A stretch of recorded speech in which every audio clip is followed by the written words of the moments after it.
Alright, welcome back to ESA Winter 2021. We're raising money for Alzheimer Fund, and links to donate can be found below the stream. We would also like to thank Koei Tecmo Europe and their newly released game, Neo 2 The Complete Edition, and also Twitch and ViewSonic for sponsoring this event. Well, ladies and gentlemen, this might be the penultimate run of the event, maybe the third to last even, if you can get all of those donations in for Bowser's Fury. But let's not waste any more time. It is Joshimuz running Grand Theft Auto, Vice City Stories, and with Scalar on commentary. So, good luck to you two. Just let me know when you need me for donations and whatnot. Take it away. Thank you. Yeah, we will. I'm sure. I hope there'll be plenty, because it would be awesome to get that Bowser's Fury running. Yeah. I'm trying. All right. Okay. Anyway, hello. Yes, I'm Joshimuz. I'm a GTA runner. Here to run a GTA, funnily enough. And I'm here with my co-commentator for today, Scalar. Say hello. Hello, world. Wonderful. So yeah, this game, we'll get started. This game is... The speedrun of this game's fairly technical, so I hope you're all awake and stuff for the start of the run, because it's all going to be very, very technical. We're going to do a whole bunch of explaining right at the start. But hopefully we get through it, and hopefully you all understand what's happening. Also, the game can crash at the very start randomly. If that happens, I'll just leave the timer running and I'll just get it going again. It's okay. All right, so 3, 2, 1, go. Hooray. Okay. Now I skip these cutscenes. We find out if the game crashes at the very start. Okay, that's a good sign. Do I get past the last cutscene? Okay, good. Hooray. Right, the run side. So, yes, welcome to VCS, or Vice City Stories, any percent. First thing I'm going to do is run over an army dude and take his gun. So yeah, this is a VCS game. This is a prequel to Vice City, a game you've probably heard of. You might not have heard of this one. This only came out on PSP and PS2. So it wasn't super popular. It didn't sell too many copies, but it's actually a really good game, and it's kind of a sad thing. I'm playing the game on PSP, but the layout says PSTV because I'm actually playing it on a PSTV which has a PSP in it, so I'm playing the PSP version on a PSTV. I hope that's clear. Oh yeah, the first thing you're going to notice, we can swim in this game. The very first thing they do is they teach you that you can swim, because quite famously in regular Vice City, Tommy couldn't swim, but Vic can. This is Vic Vance, I guess his name is. He's our character. We start off in the army, just doing missions like normal. I'm just running around. I got a gun. And the reason I picked up this gun is not to actually shoot anyone with. It's actually just to shoot this car over here with, so that I can die and teleport to the hospital. And this is where the normal gameplay ends. If you're familiar with San Andreas runs, you should hopefully know about a concept called duping, but if you haven't seen those, we'll explain it, don't worry. But San Andreas starts off slow, but this game just goes straight into it. There are 3 chapters in this game. Chapter 1, or act, I need to use the word act, because otherwise it's going to get confusing. There are 3 acts in this game. Act 1 is a pretty heavy duping fest. Act 2 and 3 will explain when we get there. But Scalar, do you want to explain what I'm doing right now? So what Josh is going to do is he's going to pick up this Rampage. He's going to start Vigilante first. He's going to cancel Vigilante on top of this Rampage. He'll pick it up. And if you look at the minimap in the bottom left corner, he can start missions. So there's a billet for Soldier Martinez on the map, which means he can start that mission. But if you notice on the right-hand side, that Rampage timer is running, which means he's going to do the Rampage as well. So as Josh mentioned, if you're not already familiar with duping, what we're going to do is we're going to abuse the game's mission mechanics to do at least 2 copies of the mission at the same time to skip it and another mission. So most of the time we're going to try duping one mission for one character to skip the next one in their sequence to try and skip long or annoying missions. So the next mission is Cleaning House. Cleaning House, Dupe skips Conduct Unbecoming, which if you've ever played that mission, it has you driving around several places, and if you have to drive around all over the map, it's going to waste a lot of time. So to do cleaning house, we're going to need to trick the game into thinking that we're not on a mission when we really are. So when we're not on a mission, we can do things such as save the game, rampages, side missions, and do missions for characters on the map, and so on. When we are on a mission, the game doesn't want to start another mission. And if we start a mission and we trick the game into thinking that we suddenly aren't on one, then we should be able to start another one. So the way the game keeps track of this is through a variable called onMission. And if we have onMission set to 0, that means we're not on a mission. And if it's 1, that means we are on a mission, similar to a light switch. So if it's off, the lights are off. If the light switch is on, then the lights are on.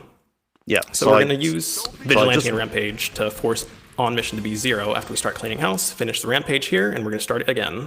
Yeah. So I walked into the... watching cutscenes, that's embarrassing. Walked into the marker, started the mission once, then I finished that Rampage that I was, like, completing while Scalar was talking. And then when the Rampage ended, the game's like, oh, you're not doing a Rampage anymore, you can't be doing a mission anymore, and then it makes it so I can start the mission a second time.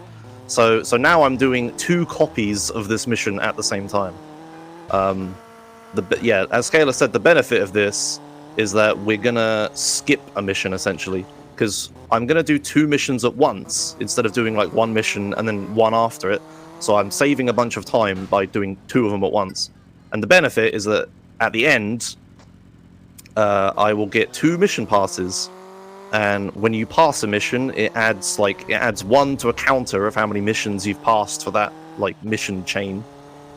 And because I'm passing 2 missions, I'm actually going to get 2 added to that counter, which essentially skips the next mission. So coming up here, I didn't get a gun in the army base, so I have to do a backup strat, but it's a pretty cool backup strat. We're going to go over here, and we're going to go into this cutscene. This cutscene's a little weird, because there's 2 of everything. And as soon as we get out of the cutscene, there's 2 vans, or 2 trucks, I don't know what you'd call these. I quickly need to push this burning one away from Phil.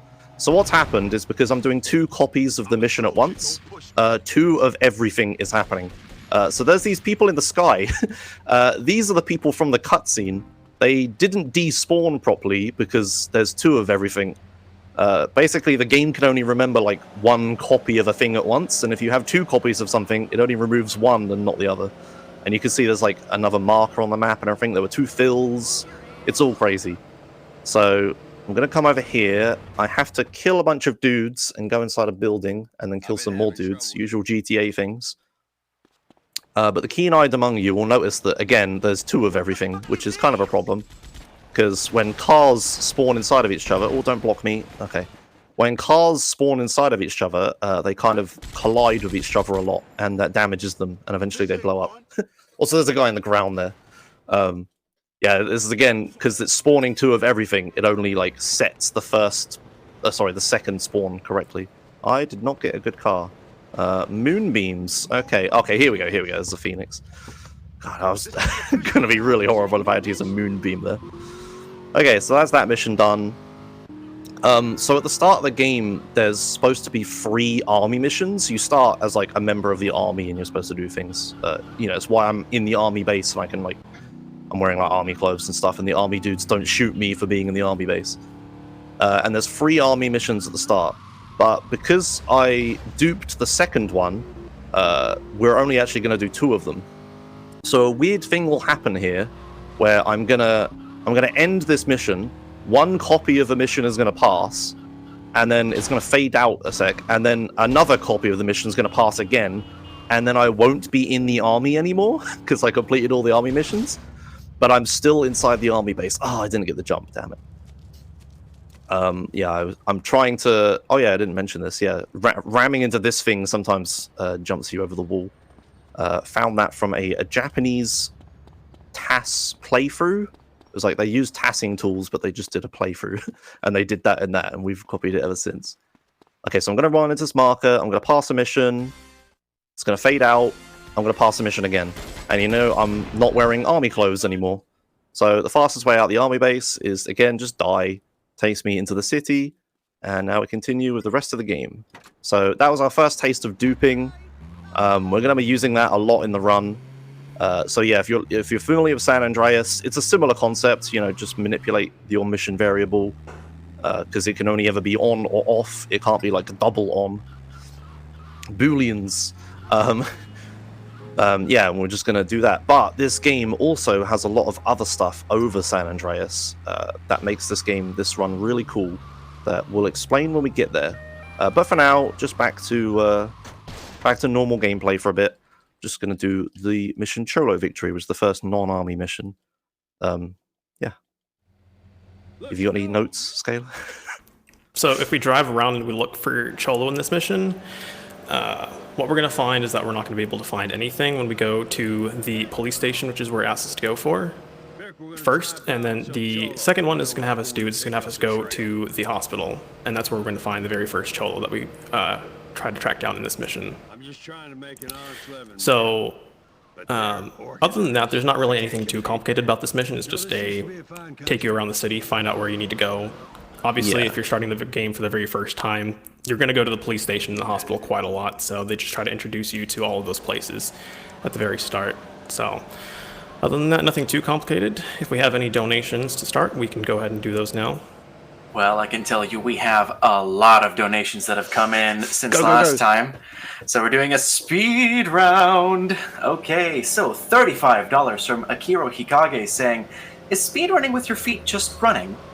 ESA, thanks for a great event and supporting a great cause. We also have $50 from Viper. Go Josh, here's hoping the act duping goes well, eh? Fantastic, thank you for that incredibly generous donation. We also have $25 from Anonymous going, "More ESA sounds good." Yes, it does. We also have a big one, $120 from Butin, saying, "Love to all of you." It's an incredibly generous donation. And another 15 from Mikozy Q saying, "Wait, no crowd control? Take my money anyway, and good luck, Josh." Well, that would have been cool if it was crowd control, but... Yeah, not this time. Not for this game. You get what you're given, yeah. I've had enough crowd control for a bit. We also have $100 from Anonymous with no comment, but thank you anyway. No prizes as to where all of these donations are going. And then finally, $5 from Anonymous saying, "Let's get that Bowser's Fury run and stretch ESA out a little longer."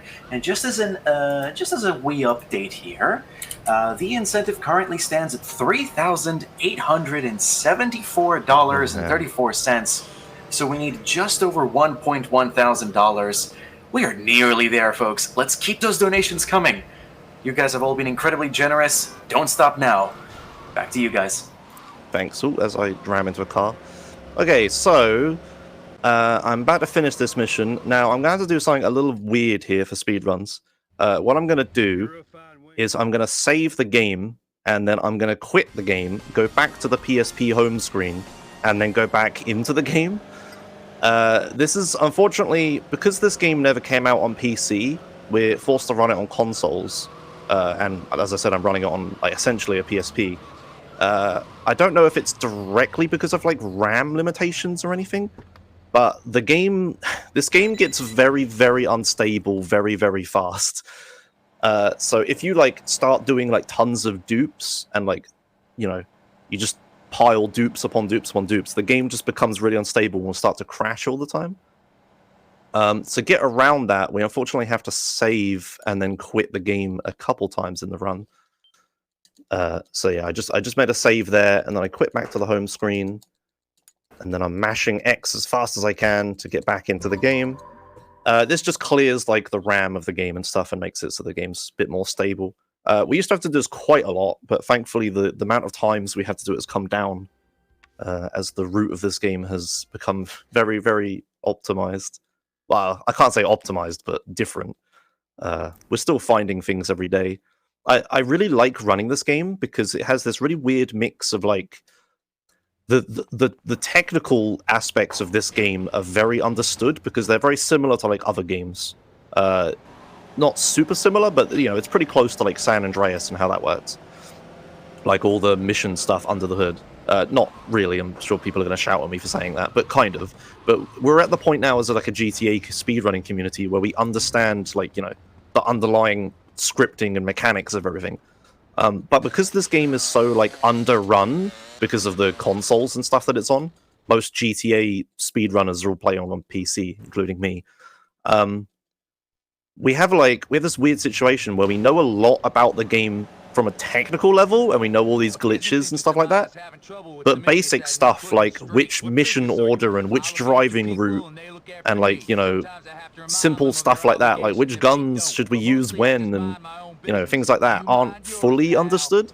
So it's this weird backwards world of like having really deep level technical knowledge, but not super a lot of like basic speedrunning things, like driving, for example. Sorry, I managed to stay on both my wheels. So you may have noticed I grabbed a shotgun there. This is the traditional GTA speedrunning thing of this mission teaches you about melee weapons and how to fight with melee. We're going to use a gun for it, right? Because it's fast. Oh god, he punched me. What the hell? That's unusual. So yeah, I'm not going to learn anything about all these melee mechanics. I'm not going to grab any bats or anything like that. I'm just going to shoot everybody with a shotgun that I know where spawns. And we're going to do this mission quickly. Yeah, this is just another normal mission. We're not doing anything crazy. But coming up, I'm going to start to do this thing where... So I'm going to get another... it's called an on-mission 0 rampage. So the on-mission variable is 0, and I have a rampage. It's basically just a rampage that I can start missions with. I'm going to get another on-mission 0 rampage, but I'm going to chain it for a bunch of missions. Because going on mission 0 during a mission has some weird side effects in this game that we'll explain shortly. But also, when I start a rampage, right, I have like a 2-minute timer. And sure, I can like go start a mission, wait for the 2-minute timer to run out, and then start the mission again. But obviously that's quite slow. As you saw at the very start with the second mission I did, I started one copy of the mission, then I finished the rampage, and then I did the other one, but that's still not quite fast. What we're going to do here, or I'm going to do here, sorry. I'm doing it, you're watching. I'm going to start this rampage here, and now I have this on mission 0 rampage, and now I'm just going to go do the next mission. I don't actually want to dupe this mission or anything, but I'm just like buying time for the rampage timer to tick down while I'm doing it. It means like I don't have to stand around and wait. Like I could just start the rampage on mission 0 like before the mission I want to dupe. By doing it now and then doing a bunch of missions and like restarting the rampage repeatedly, I can time it so that the rampage is like closer to running out when I start the mission that I actually want to do. So yeah, this is Fear the Repo. At this point in the game, going on mission 0 during a mission doesn't have any adverse side effects, but it will later. I don't know if that's in your notes now, Scalar, or you want to explain something else. Well, I mean, the premise of what happens when you go on mission 0 during a mission, the game gets a little bit confused about what mission you should have passed when you complete it. So a simplified model that we have for the very first chapter that helps you understand which mission should be is that it'll pass the most recently unlocked mission that's available on the map. Yeah. So like, the game keeps track of like what mission you're doing and like which mission you're supposed to pass when you're done with it. But when we go on mission 0, the game like tries to recalculate like what missions you have available, and it uses like the same variables in memory. I guess I'm just going to say it as if it's right. It's probably wrong, but it uses the same variables in memory for that as the ones that also track what mission you're supposed to pass right now. So essentially, by going on mission 0 during a mission, we can change which mission we're supposed to pass. This will be used quite a lot in chapter 2. We won't spoil it yet, but when we get there, you'll enjoy it, I hope. Maybe not. But for now, it's just kind of normal gameplay. You'll notice my rampage failed here. The 2-minute timer ran out. I could start missions again. I could save and stuff. It's all appeared on the map once more. But yeah, I'm not going to use any of it. I'm just gonna drive over here. I need to drive like north. I need to drive north. I had to check the minimap. I need to drive north to the next area, but on the way is this rampage. I'm going to be using this rampage a lot. This one's a nice one. It's just a nice simple handgun one, and it's near a police station. Oh yeah, I guess we didn't explain why we need Vigilante as well. But yeah, I'm just going to start the rampage again. So I'm on mission 1 once more. Got a rampage timer running, and I'm just going to time this rampage to run out when I start the next mission. I just need to drive over here. There's going to be 2 guys guarding this van. I can hit both of them with the bike. That lets me get in this door. If I don't hit both of them, I need to walk over to the passenger side door and get in, because otherwise they're going to just open the door and chuck me out if I haven't knocked them over. Alright, so let's see if I can get to the end without losing any televisions. Oh no, there goes one, never mind. As soon as I said it. Yeah, it's like a thing I like to do where I try to not damage the truck, because whenever you damage it, TVs fall out. If you lose too many, you'll fail the mission, but there's plenty and I know where I'm going. Pretty clean execution, because you didn't have to respray the vehicles at the start. Oh yeah, didn't even talk about that. Oops. Yeah, if you damage the vehicles too much, you have to like get them fixed, but I didn't. I just didn't damage them. Okay, so hopefully I need to find a fast vehicle. Oh, there's one. Oh, never mind. No, come back. Please turn a direction I want you to go. Okay, forget it. Just take this. So I need to go start the next mission within 37 seconds, or this route isn't going to work. That's plenty of time, though. I should make it. Sometime I've done it with like 20 seconds left before it's fine. So I'm going to go over here. And then I'm going to start this mission. Yeah, this is waking up the neighbors. And then I'm going to spawn. And then I'm going to run over here and pick up the Sanchez. And then things are going to happen. I'm assuming you have notes for them, Scalar. All right. In most 3D GTA games, there's something called the 3 vans mission. Well, this is the 3 vans mission for VCS. So we're actually going to do this mission twice using that on-mission rampage that we chained earlier. So we're going to do it twice, where once we go on mission 0, and then once where we complete it on mission 1. So we're going to complete it in a really fancy way, found none other than by Josh himself. Well, I mean, I can't take all the credit. I accidentally stumbled upon it, and then Nab, Noob, and Fry found an actual setup for it. They did the work. I just stumbled upon it. So the premise here, what happens, if you go out of bounds, every single loaded vehicle is going to flip on every single axis in 3D space.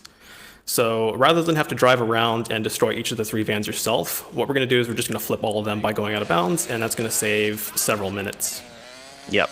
So in any second now, all the vans will blow up. There it is, and the mission passes.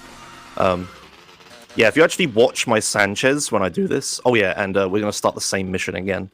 This is this is an example of me passing a completely different mission. So, because we went on mission 0, the game changes what mission I'm going to pass. I actually passed the Louise mission.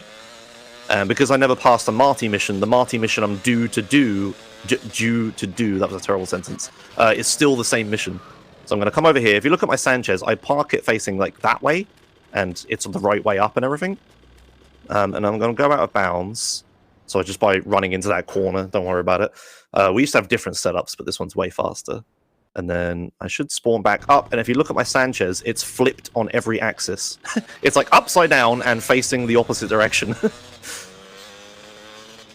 Right, so then all the vans are going to blow up again. And because we didn't go on mission 0 this time, we do actually pass waking up the neighbors. But you may have noticed that I started the rampage again. That's because this is finally the mission that I actually want to do.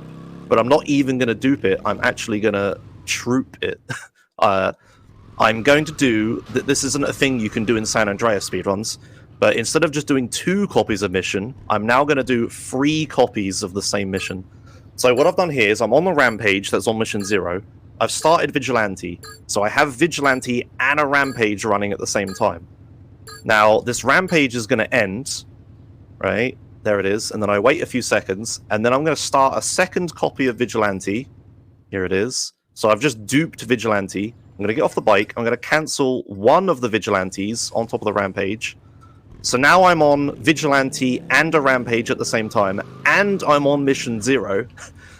So I need to get 2 timers to like coexist together. So jumping off here, I have at the bottom of the screen, I have a Vigilante timer that's ticking down. I have 20 seconds to get back on a police vehicle. And on the right of the screen, I have a rampage timer that I have like 1:30 to do. What I'm going to do is I'm going to run over here and I'm going to stand near this marker, not in it, because I'll crash the game. And I'm going to wait till exactly 2 seconds on the Vigilante timer. There it is. I'll walk into the marker. I've started 1 copy of the mission. Vigilante ended, and then I started a 2nd copy of the mission. So now I'm on 2 missions at once. You see the cutscene Vic, who is still there, right? Because it spawned like 2 Vics and only got rid of one of them. So now I'm doing 2 copies of the mission at the same time, but I still have the Rampage running. So what I'm going to do is I'm going to drive over to here. This is just me stalling for time while the Rampage runs out. But I'm going to park this Sanchez in a fairly precise location. That'll do. Nudge it a little. There we go. So I'm going to park that... Whoops.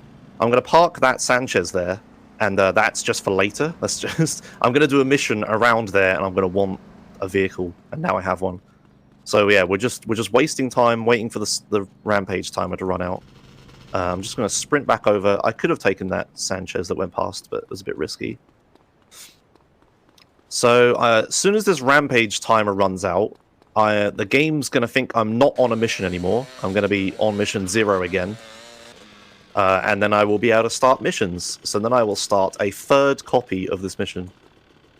Water really wants me to do this camera trick. Let's see if I can do it. Wait, hang on.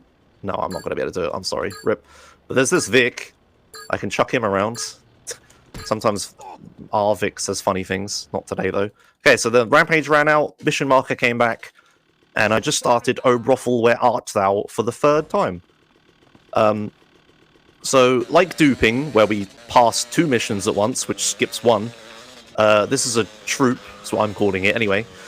And we're going to pass 3 missions at the same time, which will skip 2 missions, essentially. So, I need to go in here and buy a shotgun. But yeah, it works exactly as you think. Just going to do 3 copies of this mission. I don't think it's possible to do 4 copies of a mission in this game. And in fact, this is the only troop that we actually use for the run right now. Later on, things will change about how on Mission 0 works. That makes it so this technique doesn't work anymore. But for now, we can actually do it. But this is the only time it's actually beneficial to do this, because it takes quite a lot of time to set up. But I set it up during the 2 missions prior, right? So it's worth it. So what's going to happen now is, if you remember earlier, when there were 2 of everything, now there's going to be 3 of everything. So I'm going to run over here, convince Vic to aim to the left, and I'm going to shoot this car, and then I'm going to shoot the next one, and then the next one. And now there's going to be 3 times as many cholos that I have to kill. Okay, good. And now I'm going to go into the building, shoot this guy, shoot this bed, punch this lady, don't worry about it. And then the mission's going to end, da-da-da-da-da, and then we're going to pass. And then I'm going to run back in.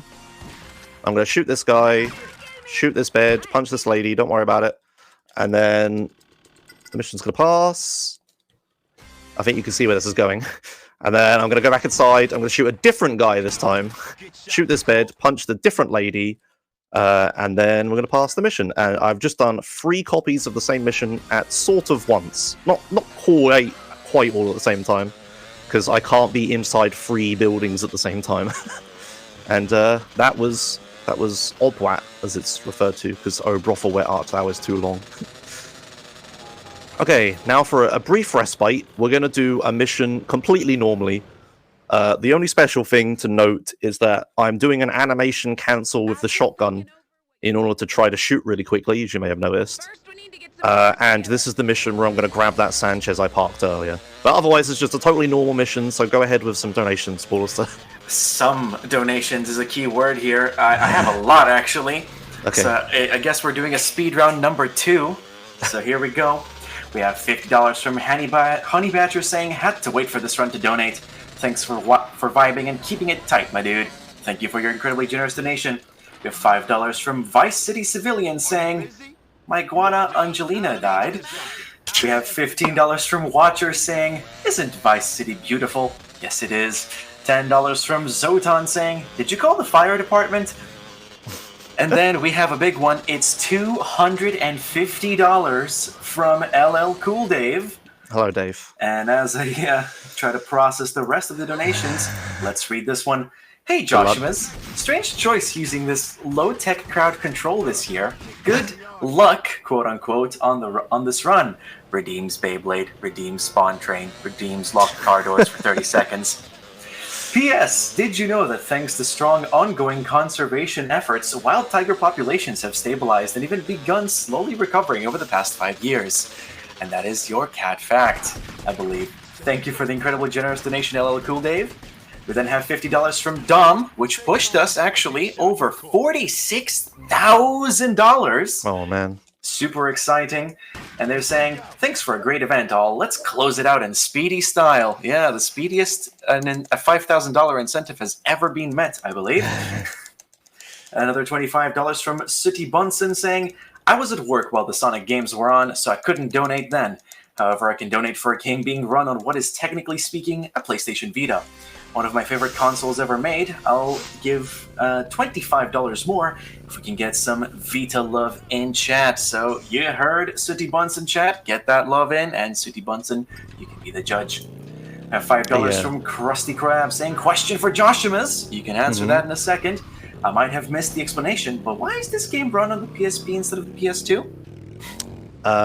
So basically, they're just very different versions, and lots of the technical things are different in each version. Did I just screw myself? No, okay, good. Woo. But yeah, basically, long story short, PSP's faster. There you go.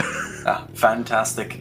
I have 3 more donations here. $15 by Tepi Lockstall saying, did you call the fire department? Because this one's going to be on fire. Wishing luck to Josh, and let's get the marathon a little bit longer. Hell yes. I have $25 from Norzi saying, because I've been having such a wonderful week and I don't want it to end just now, here's to Bowser's Fury. Thank you for everything and good luck on the run, Josh. You're awesome. And the best donation is left for last. $500 from Cyberdust saying, let's get to 50K, come on. And remember to count in unison, 3, 3, 2, 2, 1, 1. All of those donations obviously going towards the Bowser incentive, and that is currently at, if I refresh here, 4,769. Nice. Wonderful. Out of $5,000, we're less than $250 away, friends. Keep those donations coming. And I'm sorry I took so long, Josh. It's back to you guys. It's okay. That's all right. You have a lot to get through. It's fine. We're not giving you much time to talk. Okay, so yeah, while that was happening, I passed the mission. I set up another dupe using Vigilante and a Rampage. And now we're going to do God Protection dupe. This is just a normal dupe, nothing too fancy. The thing is, this mission is quite tricky. Bad things can happen in this mission. Do you want to explain, Scalar? Casually, this mission isn't very hard, but if you dupe the mission, since you have 2 of everything, or twice as many of every single object, it gets a lot harder. So there's a bunch of guys shooting you, and there's twice as many cars parked around that you have to maneuver around. And also, there's going to be a health bar for the ladies that you have to go around and rescue in the car. And as I mentioned, casually it's not very hard, but if you dupe the mission, the health bar goes down twice as fast. And also, if you take a look here, the frame rate of the game is significantly reduced. So, delicious, I know. Yeah, there's just so many cars and everything, like what's happening behind me and stuff, that the game just struggles a bit here. There's also something funny to point out, is that the mission that we did previously, Marty was dead, and now we do another mission for him. Oh, yeah. If you're trying to follow the story of this game, if you've never seen it or anything, don't bother. We do missions... it's not so bad right now, but we do missions in completely the wrong order and obviously skip a bunch of them, so the story doesn't make any sense. Like, we did the mission where we celebrate Marty's death. That was the one before this. And now we do a mission for Marty. Another thing to note here is that the game loves to pop tires all the time. I've only got 1 right now, which is actually pretty good. Hopefully... Oh, I don't like this. Okay, it's alright. So, the girl can get killed in the crossfire there. I tried to make it so she gets in the left door, but I kind of messed up a bit.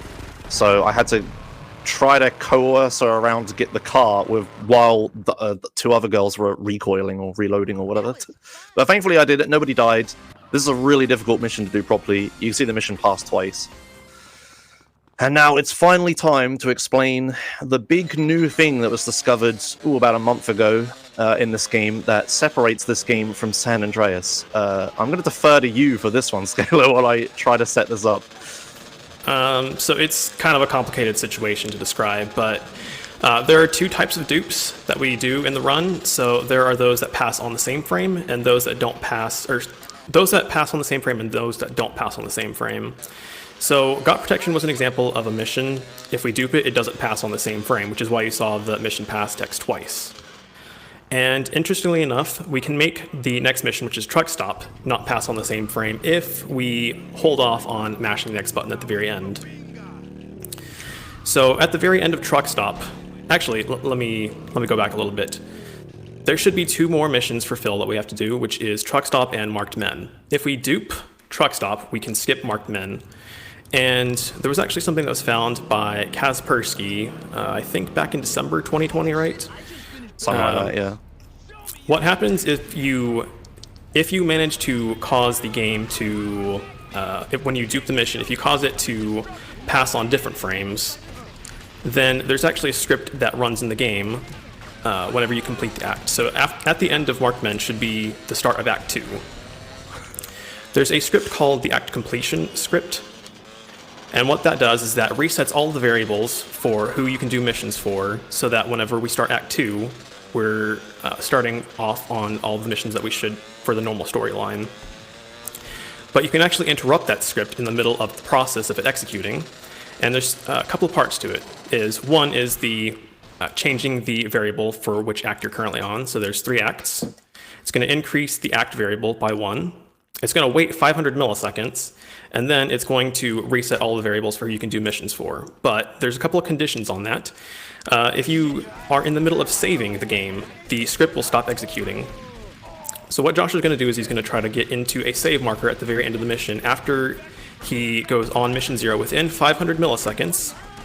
And if he can do that, then he can interrupt the script from executing, and so we should advance the act by 1.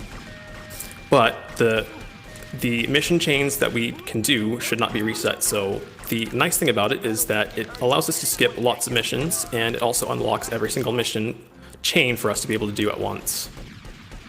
It's okay. Taking light turns me on. Yeah, I'm just doing the rampage here. I got a little stuck on the way here, but thankfully I managed to get out of it without dying. Oh, can you die, please? Okay, so I need some serious time here. A second, I've got to time something.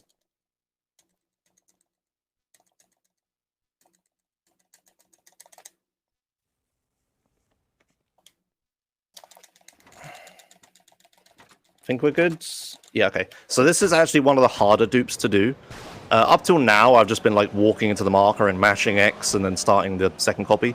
But this one, you actually need to have a very specific like rhythm through the cutscenes, because there are like loads of cutscenes that play here, and they're of a certain like type. They're called cinematic cutscenes, where like the game has like motion capture like cutscenes and stuff. The problem with cinematic cutscenes is that you can't have 2 of them play at the same time, or the game instantly crashes. So I have to like mash through certain cutscenes, let other cutscenes play while the second copy of the mission does some other cutscenes, and it's all a mess. But thankfully I got through it without crashing. But now there's another hard part to this. In this mission, you're supposed to steal a truck and like defend it. The problem is there's 2 of them, and they're inside each other, and the truck will like flip outside of the other one in different ways, and I need to check which way it does before I continue. So I'm gonna park the car here to not trigger the rest of the mission. Run around. What do we got? It's way upside down. Okay, so because the truck is upside down, I'm gonna go out of bounds again, as you saw earlier, and this again will flip every single vehicle. So the truck will then be the right way up and will continue driving and won't explode and stuff. The problem is now my car is upside down, so I have to quickly run over here and then flip it back over before it blows up. So hopefully I don't mess this up. Okay, we're good. It's fine. And you can hear the other truck explode because it got flipped over. Alright, cool. So that was the slowest sequence here. There's like 3 or 4 outcomes you can get here. The best one is that the truck is just on its side and you just drive straight up to it, but I got the slowest one, but that's fine. I got through it, didn't fail. Yeah, and now I'm going to concentrate because, as Scalar was explaining, this is really tight timing on what I have to do here. I have to, like, time the mission to end in a certain way that will make it so a pager plays at the end, and then I have to save at the exact right time after that pager ends, and then that will break the game, essentially. So I'm going to concentrate. You can keep talking, though, Scalar.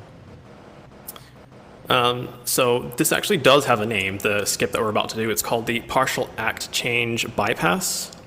So as I mentioned, what's going to happen is that only part of the script is going to execute. So the part of the script that will execute is whenever we advance the act variable to change us over to Act 2. I think what happened was we were actually getting this in runs before, but nobody actually reloaded the save or saved the game quick enough to actually find it until Kaspersky found it. Yeah, Kaz was just doing a run one time, but he skipped the end of this, because we've been duping this mission for ages, but just not in the exact right way to cause this glitch, but he just happened to do it the right way one time. And then when he reloaded a save, he realized that there were a bunch of missions available that weren't supposed to be, and we were very confused, and we had to test it. Oh yeah, and I'm looking backwards so that enemies don't spawn, if you're wondering, because there's supposed to be enemies chasing us. Okay, I'm going back to concentrating, I promise. So what's going to happen is Josh is just going to drive, he's going to wait. The cutscene is going to fade out, it's going to fade back in, you're going to see a truck driving. Josh is going to press X once, he's going to wait. He's going to keep waiting. And then as soon as he falls out of bounds, he's going to mash X. Yeah, I'm not going to do it too fast. I got it. I got the hint. I won't mess this up. I have safety saves for this, so if I do mess it up, it's okay.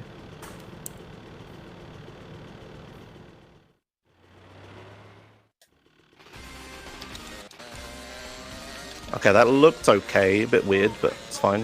I think if you fall out of bounds, it's okay. But now he needs to park the Sanchez.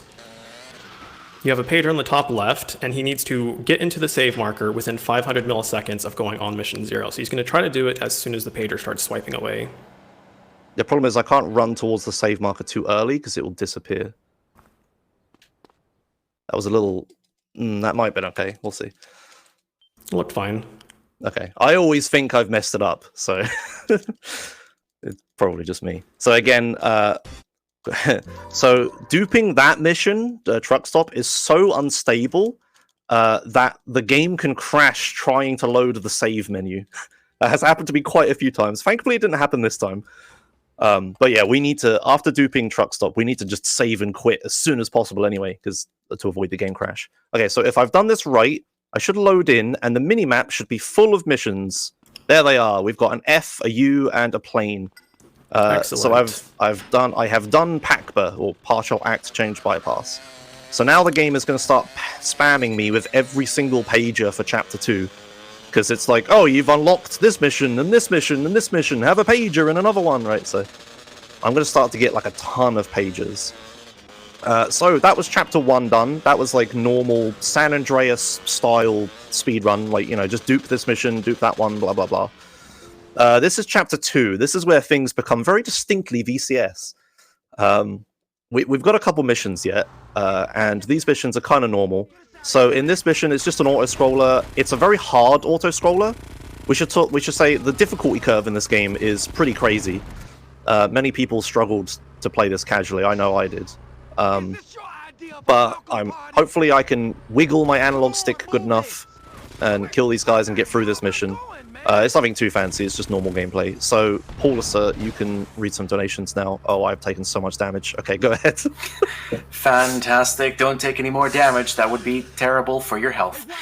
But we have $15 from Flowing in the Wind saying, I'm a simple man. I see Joshimuz. I watch and donate. Wish a video of yours saying your verbose response on why you blow into oblivion Lance Wilson vehicle. Wonderful. $13.37 from Party Grill 1337 saying, Hey Lamau. And $25 from Zago Wills saying, It's a shame there are no zombies in GTA. These are all very funny references that I'm sure you don't understand, Paul. It is perfectly fine. I am okay with this. I'm just letting it slide. but the incentive is closer than ever, and I can't let that slide because we are at $4,822.71. We are so close, ladies and gentlemen. By all means, keep those donations coming. We're so close. We have less than an hour to go, so let's not trip on the last hurdle here. Back to you guys. Thank you. All right. Yeah. So Rockstar Leeds, who are the developers of this game, decided to not make this car explosion-proof. So you can... I'm not going to get the balloon, I'll play it safe. So those cars at the start can just blow up next to you and you take horrendous damage. But it's okay. I played the rest of it flawlessly, got away with it. I was pretty scared, but it's okay. Okay, so now for this difficult part, I have to do a big gun fight with Lance, which is a bit of a problem. That guy rolled. I've never seen him do that before. That... The traditional marathon, that hasn't happened before. There it is. We couldn't have done a run without it. Wow, have you ever seen that, Scalar? I've seen it once, like last week, and I was just as surprised when I saw it. Yeah, what on earth? Okay, I'm just gonna... Oh god, don't kill me. Okay, I got away with that. Right, come on, Lance. I should have taken the other car. What am I running over here for? Whatever, it's fine. I'm just doing what I've learned. Okay, so Lance is a massive pain in the arse here. He can... I won't explain all the problems Lance can cause here, but I'll just give you one that should explain it. Lance can walk through a wall, fall out of bounds, and die. There's a thing he can do there. So we have to very carefully manipulate his movement. I did it successfully. He got in the car very quickly. He didn't get lost. He can like sometimes dance around the car, and you accidentally run him over, and he dies. But none of that happened. Stars, by the way. Yeah, it's fine. I got away with it. All is well. So that was Drive. Fantastic. Time for the next normal mission. This is Audition. Yeah, this is... Things will become very distinctly not normal after this mission.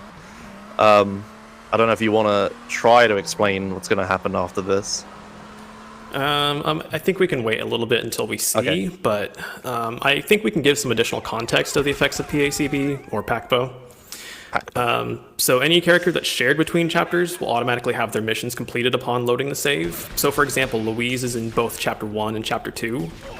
And so then due to PACBA, her missions, Hose the Hose and Romping the Cradle, are automatically completed, so we can just skip doing those missions. Yeah. And prior to PACBA, the mission used to... This mission right here, the Audition, used to automatically fail after doing Hose the Hose on Mission 0 with the chain and dupe that we used to do. But since we'd never see Louise again, we don't have to restart the mission, so that's also a nice added effect of it. But the premise of this mission, it's pretty easy. All we have to do is we just have to go pick up a car containing paracetamol for some sick children for a guy named Forbes from a vehicle lot. Are we doing this gag again? Paracetamol? Maybe. Okay, I'm cool with it. Also, I'm doing incredibly safe strats here and using a pain spray because I'm a little low health and I'm kind of scared. Continue. Yeah, for the most part, it's not too difficult, especially if you go to the pain spray. He's going to do a trick where we try to get into the vehicle lot by just jumping over a wall using the bike. So coming up, there's going to be a ramp that Josh just tries to drive up really quickly using the bike. But other than that, there's not too much to this mission. Yeah, you're supposed to like go to the docks and do a bunch of jumps over some like buildings and stuff in order to get into the compound. But yeah, there's this conveniently placed ramp here, and if I just turn left at the end of it, I go over this wall, and now I'm in the compound, and it's way faster. Okay, so I'm still worried about my health. I don't know why I used the pain spray, but then didn't pick up health at the hospital, but hey-ho, whatever. Okay, yeah, I have good reason to be worried about my health, it seems. Yeah, it's fine. Are you planning on death warping after this, or are you just going to drive? No, I'll just drive for keep grenades. Okay, so... Well, I'll death warp to get health, that's the point, yeah. Hopefully I don't die here. No, that's okay, fine. They can shoot you when you're in the car, and it kills you, but thankfully that didn't happen. So the next mission that we would do is Money for Nothing, but... I ate my grenade. Yeah, the game will eat your grenades sometimes. You'll throw it and then it just disappears and it wastes your grenades.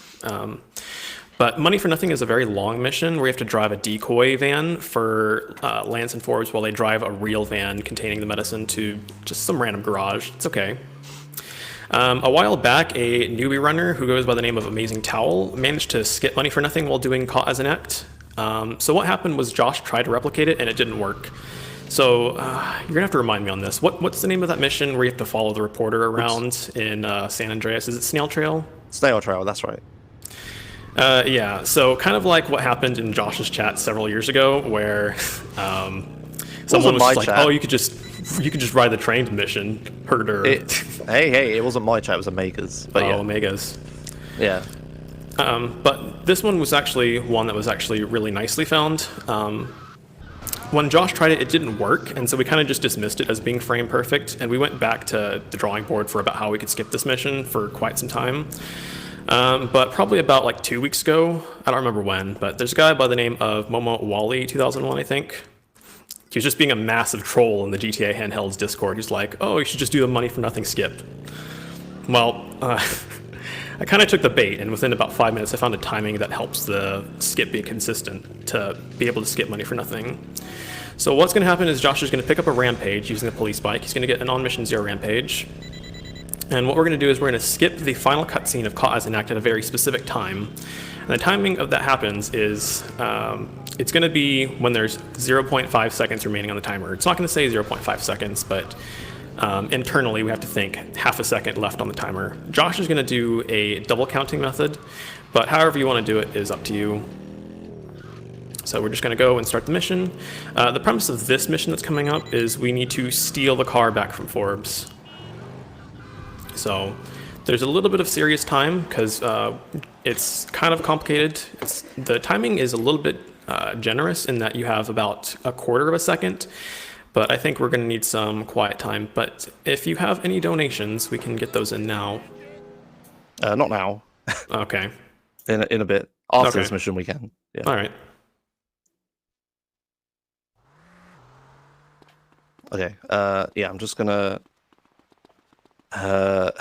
You kind of buried the lead a bit. I think that's the right saying. You didn't explain doing this mission, multiple times. But sorry, we'll explain that in a second. So I need to grab this guy in a very specific time. Oh man, that's our money. So careful. That should be okay, I hope. Wait a bit. Okay. So yeah, serious time a second. 12, 11, 10, 10, 9, 9, 8, 8, 7, 7, 6, 6, 5, 5, 4, 4, 2, 2, 1, 1, 0, 0. Okay, that looked good. I got Rampage failed. So what I'm doing there is when we go on mission 0, during a mission, the game tries to recalculate all of the missions that you have available to determine what missions you have for them and where they should be placed on the map and stuff like that. By very, very, very carefully timing it, it worked, by the way. Forbes moved. Yes. Okay, cool. Oh, I'm doing the wrong thing. Scaler, you were supposed to stop me from doing this. It's fine. I'll turn around. How do I get out of here, actually? Is it this way? Oh, God. Okay, I'm just going to go the other way. By very, very carefully timing it, we can make it so that instead of being like the most recently unlocked mission chain like it was in Chapter 1, we can actually somewhat arbitrarily define what mission we're actually going to pass. So I did a Lance mission, but I passed a Forbes mission. Now, that mission we just did is called Caught as an Act. It's a very short mission, which makes the situation of it kind of interesting. I should have just death warped. What am I doing? Whatever, it's fine. Kind of slow, but it doesn't matter. I'm executing things correctly. Okay, so what I'm going to do here is something a little different. I'm going to get in this police car instead of the police bike this time. And I'm going to turn around, and I'm going to go up here, because there's a rampage on top of this building, and it's slightly faster to start this one than the handgun one I was starting earlier. But basically, the long story short is that we're going to do this mission 7 times. I hope that's okay. But basically, we're gonna change what mission we're supposed to pass by doing this mission 6 times, and then just do it once normally at the end to actually pass it. That's because all the missions in Chapter 2 sort of get a bit longer and a bit horribler. For instance, there's a U on the map. That's Umberto. He's a character in this game. We're going to pass every single Umberto mission by doing this trick. He has 4 missions, and by going on mission 0 during Quarters and Act, we pass an Umberto mission instead of anything else. So we don't actually ever see Umberto. We skip every single one of his missions by doing this. So yeah, the first one was to skip the long Forbes mission, Money for Nothing. The second, third, fourth, and fifth one is to skip every Umberto mission. The sixth one is to skip another Forbes mission. And then the seventh one is to just actually pass the mission, right? Which technically means I'm skipping that mission by passing it, which is kind of how that works. Did I miss anything, Scalar? Is there anything we should say before we throw to donations? So this is also a good point where we should mention what happens to the on mission 0 behavior. Is that whenever we pass the mission on mission 0 now, in most cases, like if we do what we did in Chapter 1, it's just going to default to Umberto at this point. So the amount of dupes that we can do later on, we're limited to just being able to do the ones that pass on exactly the same frame. Yeah, for reasons. Yeah, every time we go on mission 0, the game will think we're doing an Umberto mission from now on. Which is a problem, because Umberto only has 4 missions, and they're all in Chapter 2. So it could be like, the next act of the game, we're in like Act 3, and we go on mission 0, and the game thinks we pass an Umberto mission that doesn't exist. So I waited in the cutscene there for a timer to be at 15 seconds. What I'm going to do, because I'm doing this mission 7 times in a row, we can't do it on the first time, but we can with the next 5 or whatever. I'm going to chain this rampage, this grenade rampage, through all of them. So I got on mission 0 rampage earlier, and now I'm just going to let the rampage run out after I start the mission, pick up that rampage, do the mission, drive all the way back, let the rampage run out, blah, blah, blah. This for like 3 more times. So now is a great time for donations. You have like literally 4 minutes, Paulister. Fantastic. I can spend 2 of them reading donations and 2 convincing people to complete the incentive that we have here. So here we go. $25 by Sooty Bunsen. Hey, he's back. Thanks for all the Vita love. I am a man of my words, so here's 25 more, which actually takes me over $100 for the marathon. Hey, that's nice. Alzheimer's affected my grandfather, and I'm proud to donate to such a great cause in the name of video games. Shout out to absolutely everybody involved from top to bottom. That includes even the viewers who can't donate anything but their time. You're all awesome. And you, City Bunsen, are absolutely so sweet. Thank you for your donation. And yeah, let's keep going. $5 from Gaming with Grabs with no comment, but thank you anyway. We also have $7 from Pyra Grunt saying, let's get that incentive happening. Thanks to all for putting on a great marathon. And thank you, Pyra Grunt, for the donation. $8.33 from Balla for Life saying, get him, Vic. We gotta find out what he knows. We have $35 then from Leaf 80 without CG saying, first time donor to ESA but long time watcher from here in snowy Canada. I love having multiple weeks during the year to enjoy an entire week of runs. I missed a few runs that I can't wait to catch up on tomorrow, which happens to be my birthday. Hey, happy birthday. Here's hoping that my donation will push the Bowser's Fury incentive over the edge. That would be an awesome early birthday present. Congrats to all the runners, announcers, techs, and volunteers, and thank you for your incredibly generous donation. We have $5 by Shoshi19 saying, hey Joshimuz, what's poppin'? Thank you for that donation. $10 from Imbarticus saying, best of luck Josh. $5 from Chakot Stormcloud with money for nothing? Sounds like you're in some dire straits. And finally, $8.34 from Balla for Life saying, get him, Vic, we gotta find out what he knows. Deja vu.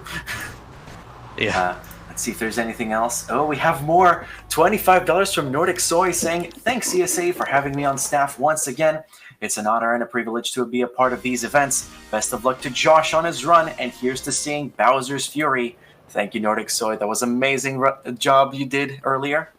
$80 from Phil175 saying, love GTA and love ESA.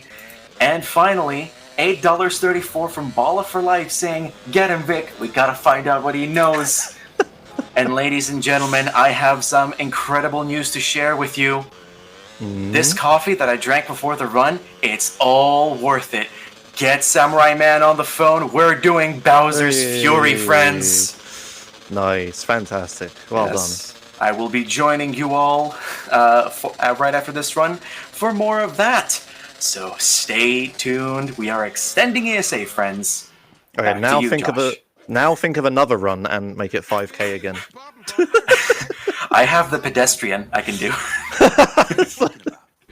Don't tempt me. No, I think Tech wants to sleep at some point. It's okay. Indeed, but let's get to 50k before that, so let's make that happen. Oh yeah, 50k. Yeah, that's also a thing. But back to you guys in the meantime. All right, thank you. Okay, yep. So we're still doing. Hello, cat. We're still doing Umberto missions. I think I wasn't counting, but you don't have to count because if you just look at the mini map after each time, as soon as the U isn't there anymore, you know you're done. This is the third attempt. Okay, good. I'm glad you're counting. Whoopsie. Yeah, so this is somewhat tight timing because I can lose Forbes if he gets too far away. So I do need to not mess that up too much, which is why I'm waiting in the cutscene, right? Like, rather than just skipping the cutscene and then standing on top of the Rampage marker for like 50 seconds, Forbes would get away if I did that. And yeah, this doesn't seem fast because it's a whole bunch of waiting around, but it is because the missions that we're skipping are all longer than 2 minutes, and this takes like exactly 2 minutes each time, right? Apart from like setup. So this is totally worth it. Also, one thing to note, you'll notice that I'm jumping out of a mission marker here. Right here. There we go. That's because the Forbes mission that we're supposed to do now is after we've like kidnapped Forbes and locked him in that building. So the mission like starts where this one ends, but I don't want to start it, so I need to be really careful to jump out of the marker before it starts. Oh god. Also, if I'm not careful, I can like start that mission when the other one ends, which I'm going to want to do in a bit, but for now, just more Umberto. So yeah, one more Umberto skip, then a slightly different version to skip Leap and Bound. Yeah, that's right. Yeah. And then one final time to just pass this mission and get it over with. We can't like we are skipping as many missions as we can by doing this. We can't do any more because the only other missions left after this are Lance missions. And we can't skip Lance missions by doing a Lance mission, right?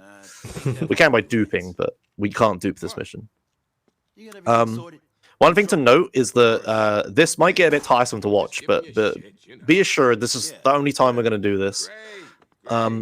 In theory, it is possible to do this in Chapter 3 as well, and it would just turn into us doing like golf 9 times, like a golf minigame 9 times until the game ends.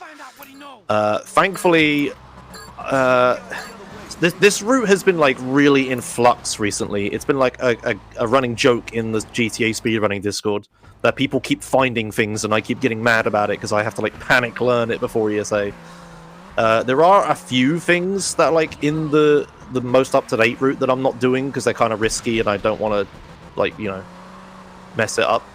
It's like I could have learned it before ESA and I maybe could have executed it, but I wouldn't get so good at it that if I messed it up I knew how to recover from it.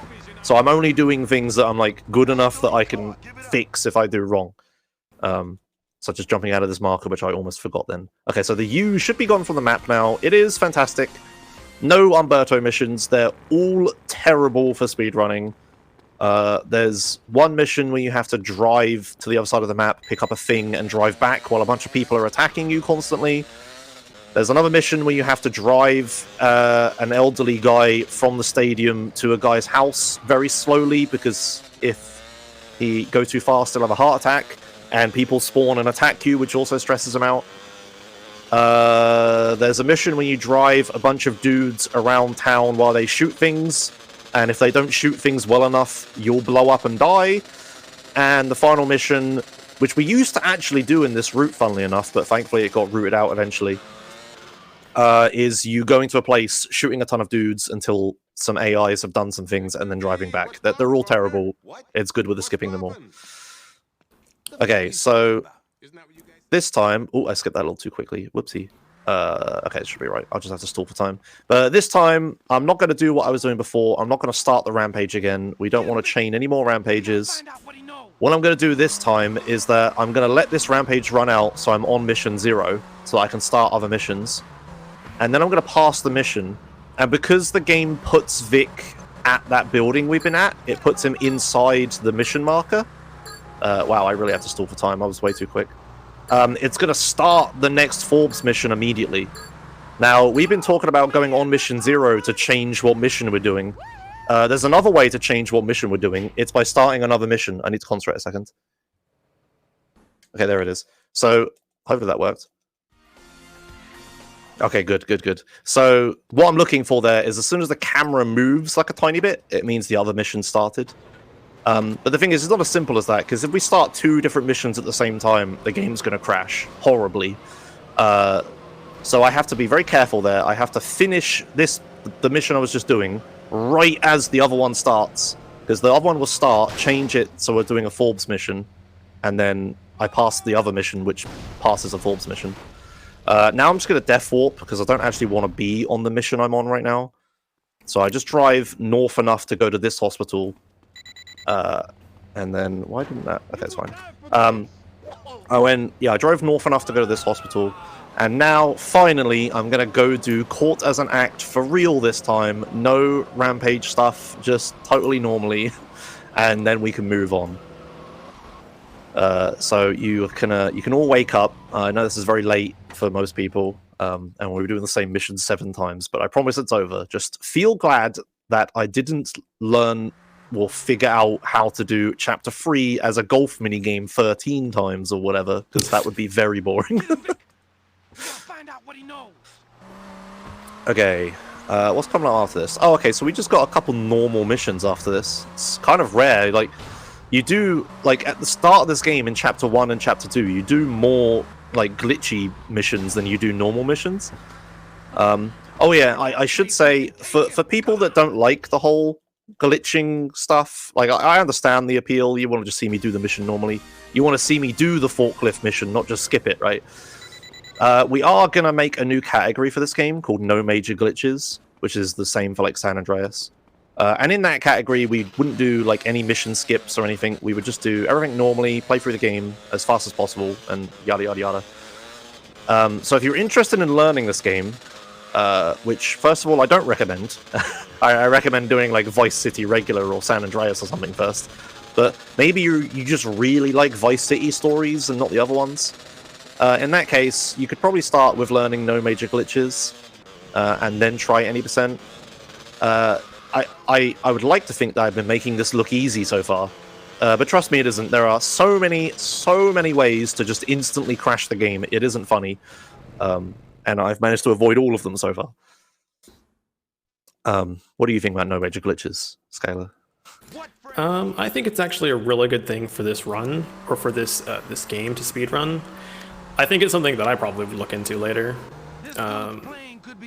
Yeah. So the mission that we're doing right now is Snitch Hitch. And actually, let's take it back a little bit. So you can actually skip this mission as well as the next mission, which is also very long. But it's really, really tough to do, and it's nearly frame perfect. So I think it's probably just safer to do these next couple of missions normally. Yeah, again, this is like stuff that I haven't learned because it's dumb. And I don't have a backup. On PS2 and Japanese PSP releases of the game, you can dupe Snitch Hitch to skip the next mission, which is from 0 to hero. So that's another way you can skip the next mission. But on international PSP releases of the game, the mission for some reason doesn't progress as intended. And so with our current knowledge, we don't know of any way to dupe the mission, so we just kind of do it normally. But finding a way to dupe the mission would save a ton of time in VCS runs, and it would certainly put international runners on par with Japanese runners at this point. Yeah, we haven't talked about it, but there are more versions than just simply PSP, PS2.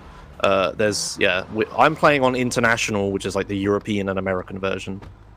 But there is a Japanese version of the game that was released much later.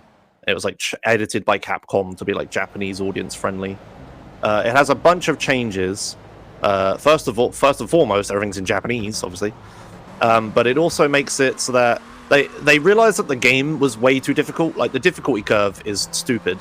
Thankfully, in modern any % runs, we kind of avoid a lot of difficult missions and a lot of pitfalls, like shark attacks and stuff like that. Not Shark the animal, Shark the gang, if you get confused. But for the Japanese version of the game, whoa! I just shot Lance a whole bunch. That was scary. They made it so that I think you have like quadruple the health or something, right? Something like that. Know. Okay, I'm pretty sure you have like about quadruple the health, which is 4 times. And what other changes they made? They made it so that you can't target dead bodies, which doesn't sound like a problem. But the thing is, the way the auto-aim works in this game is that you shoot someone until they die, and then you're still targeting them because they're dead, and then you change target to like the next guy to the left or whatever. Which can get a little obnoxious. I don't really like it. Japanese is the faster version, and it would be better to run on it. And I may try it and switch to it at some point. But I thought for like ESA and everything, I would just play the game in nice, normal English version so everyone can tell what's happening and stuff. There's like a Japanese PS2 version, I think. I don't know, actually. But we have like a forum thread of all the version differences.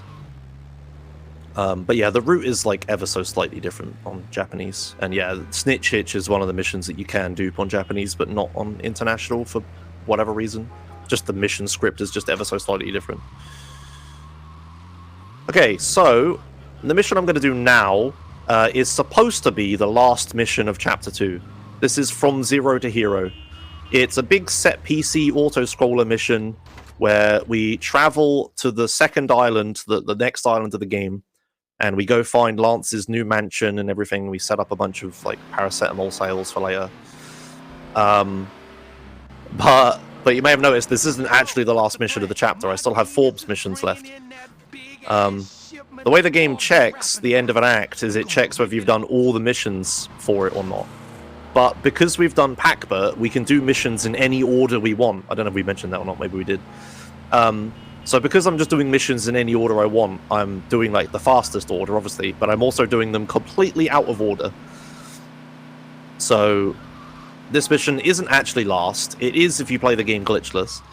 But for me it isn't. So things are going to get a little weird here as I travel across the map to the other island and then come straight back and actually finish the chapter. But I don't really have anything to say about this mission unless you do, Scalar. On the note of no major glitches, I don't know if I mentioned this already, but I think we did have one person submit a no major glitches run, I think, this past week or so. Maybe. I haven't checked speedrun.com because ESA. That might be a thing. Yeah, I mean, technically I've done no major glitches runs in the past, right? Because we didn't have, like, duping and stuff before. The thing is, it's kind of a weird situation, like duping itself is really good because we actually skip a lot of really bad missions with duping. You didn't die from that headshot. Can you fall over, friend? My aiming broke. Okay. Did I run out of ammo? Oh my god, I fell in the water. How do you get out of this? Is there a dock somewhere? I don't think that there's anywhere that you can come up. No, wait, there's stairs here. It's okay. Okay. Oh, I think I ran out of ammo, didn't I? It's because I didn't pick any up in Jive Drive, because that guy rolled and threw all of my movement off. Yeah, I didn't pick any ammo up. Okay. That's pretty funny. Okay, that's fine. Lance has plenty of health. I'll just walk back over. I don't actually want this armor. I hope I don't pick it up. Okay, that's good. Oh god, I almost fell in the water again. What a thing to have happen. Okay, so I guess I'm just gonna... Oh, good job, Lance. Let's just handgun these people, I suppose. You could pick up their gun if you need it. If there's a gun that guy dropped. I don't know if I need it, actually, do I? I don't think I do at this point, right? It's just Bum Deal and then Chapter 3, which we used to do without any weapons, so I think I'm good at this point. Okay, right, so another auto-scroller. Unfortunately, you may have noticed I'm not playing the radio. That's because hopefully obvious copyright reasons. But this game has an absolutely fantastic radio selection. This This was the last 3D era game that Rockstar made, and in my opinion, it's one of the best. And the radio is definitely the best. This is the best GTA radio, any GTA, but we can't listen to it. In this mission, oh god, I forgot what the song is that plays during this mission. Holy Diver. Holy Diver, yeah. They like synchronize the radio to play certain songs at certain times. And during this auto-scroller, Holy Diver is supposed to be playing, and it fits with like what's happening in the mission as well. It's really cool. Maybe like look it up on YouTube after or something if you want to see it. But anyway, I'm just looking backwards so that no enemies spawn. Now's a good time for donations. Brilliant, brilliant. So we have $8.33 from Balla for Life saying, "Get him, Vic. We gotta find out what he knows." We then have $35 from Efriti saying, "ESA hype."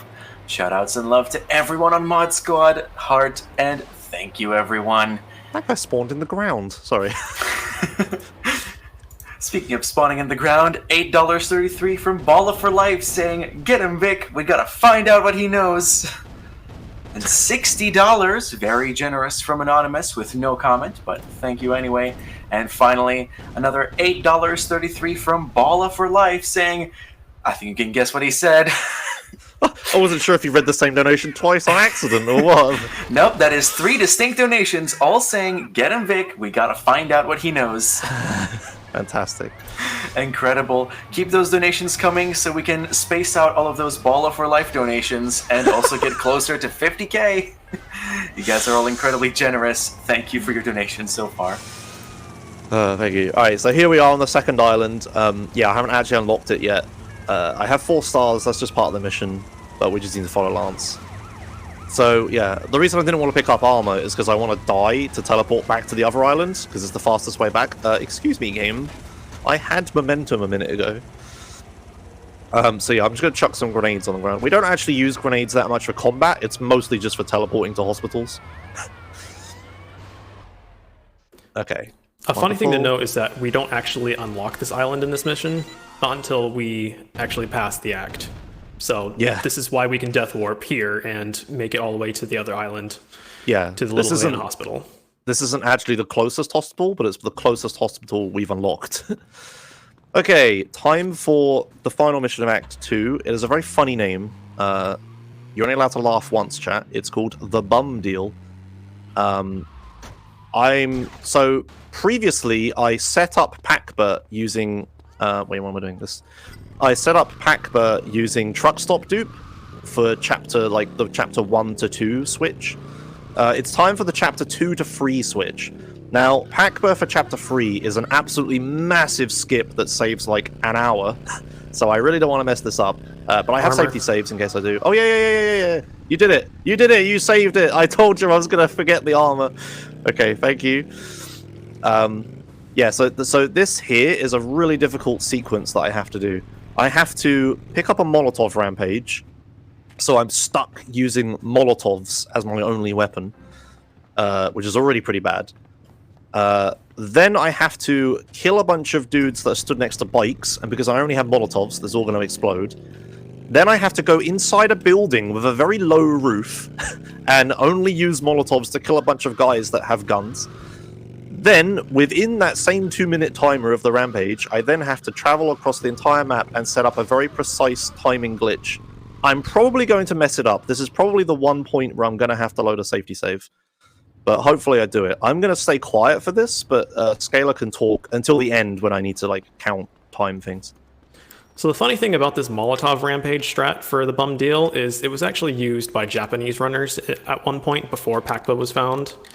And so they would laugh, or we would laugh at them, people who run the international version of the game, saying, haha, you have to do this really hard strat. And there actually weren't a ton of runs submitted for Japanese just because of the huge difficulty curve. Like, what would happen is that a lot of runs would die just because you have to do a lot of really precise, really perfect stuff in this 1-2-minute timer for this mission. So as Josh mentioned, we're just going to park the police bike here, and we're going to try to enter the bar without trying to set ourselves on fire. Yeah, I set myself on fire a little bit, sorry.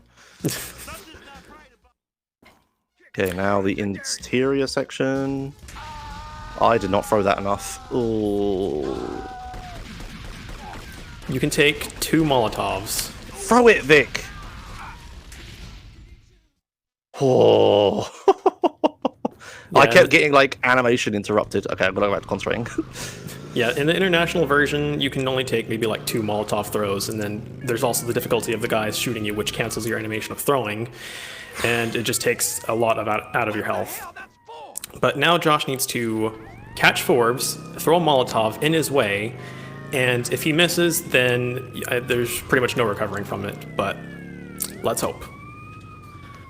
So he's just gonna park here, throw the Molotov.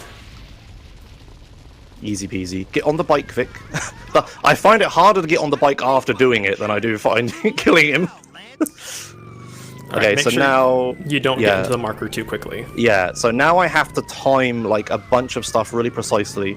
The options are, I don't do it, and I have to load a safety save. I don't do it, the game crashes, we have to wait a minute for the PSP to reboot itself.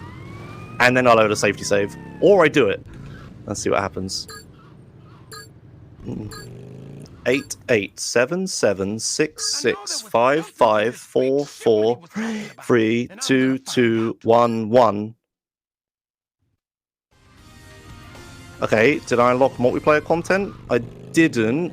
So it's possible I've just done that correctly. A lot happened really quickly. I'll let Scalar explain it. So what happened is that we go on mission 0 for a very small portion. And so what happened was Josh started Vigilante as soon as we went on mission 0 so that we could start the Pac-Man glitch. And so what Josh is going to do now, he's going to drive to a safe house, he's going to cancel Vigilante in the middle of the safe house, and he's going to try to do the same thing as Pac-Man earlier, where we get in the save marker within 500 milliseconds of going on mission 0 again from canceling Vigilante. If all goes right, we should see, he's going to save the game, he's going to load, and then we should see 3 markers on the map, and we should see all of the Mendez, the Rennie, and the Gonzalez missions. I think I was too fast. We'll see. Oh, I accidentally restarted the game instead of just loading the save. Okay, that's not a problem. Yeah, I was a little tense. I moved too quickly, I think. So I think I messed that up. But we'll see. I'll load the save. When you restart the game, it loads the latest save. If you're wondering, that's how I know what save is going to get loaded. But we'll see. I'll spawn in. If there's a bunch of markers on the map, I've done it right. But I doubt it. I really messed that up. Nah, yeah, I didn't get it. Okay, so, wait, what page was that? That's a payday pager? Wait. That means I didn't get it right. Hang on, this... Yeah, no, I didn't get it. Okay, so run's invalid now. I have to load a backup save, but that's fine. I fully anticipated this happening. Not that one. Okay. Normally I label my saves by changing the pictures, but I forgot to do that. So here's a save. It's completely identical, but I did the glitch correctly. There's markers on the map. And this is what it would be like. I have exactly the same weapons and everything, but yeah. Oh, okay. I actually have more ammo for this gun now, but I mean, it doesn't matter. I'm not going to use it. Okay, so... Oh, hello there, officer. Can I... So, shame I didn't do it right. Let me stop scratching my face and deal with this cop quick. You, all over there. Okay, fantastic. Yeah, so that's the end of Chapter 2. Hello, officer. 2 stars, by the way. I've gone down the wrong alleyway, haven't I? Oh, it's here, isn't it? Can I get up? Okay, it's fine.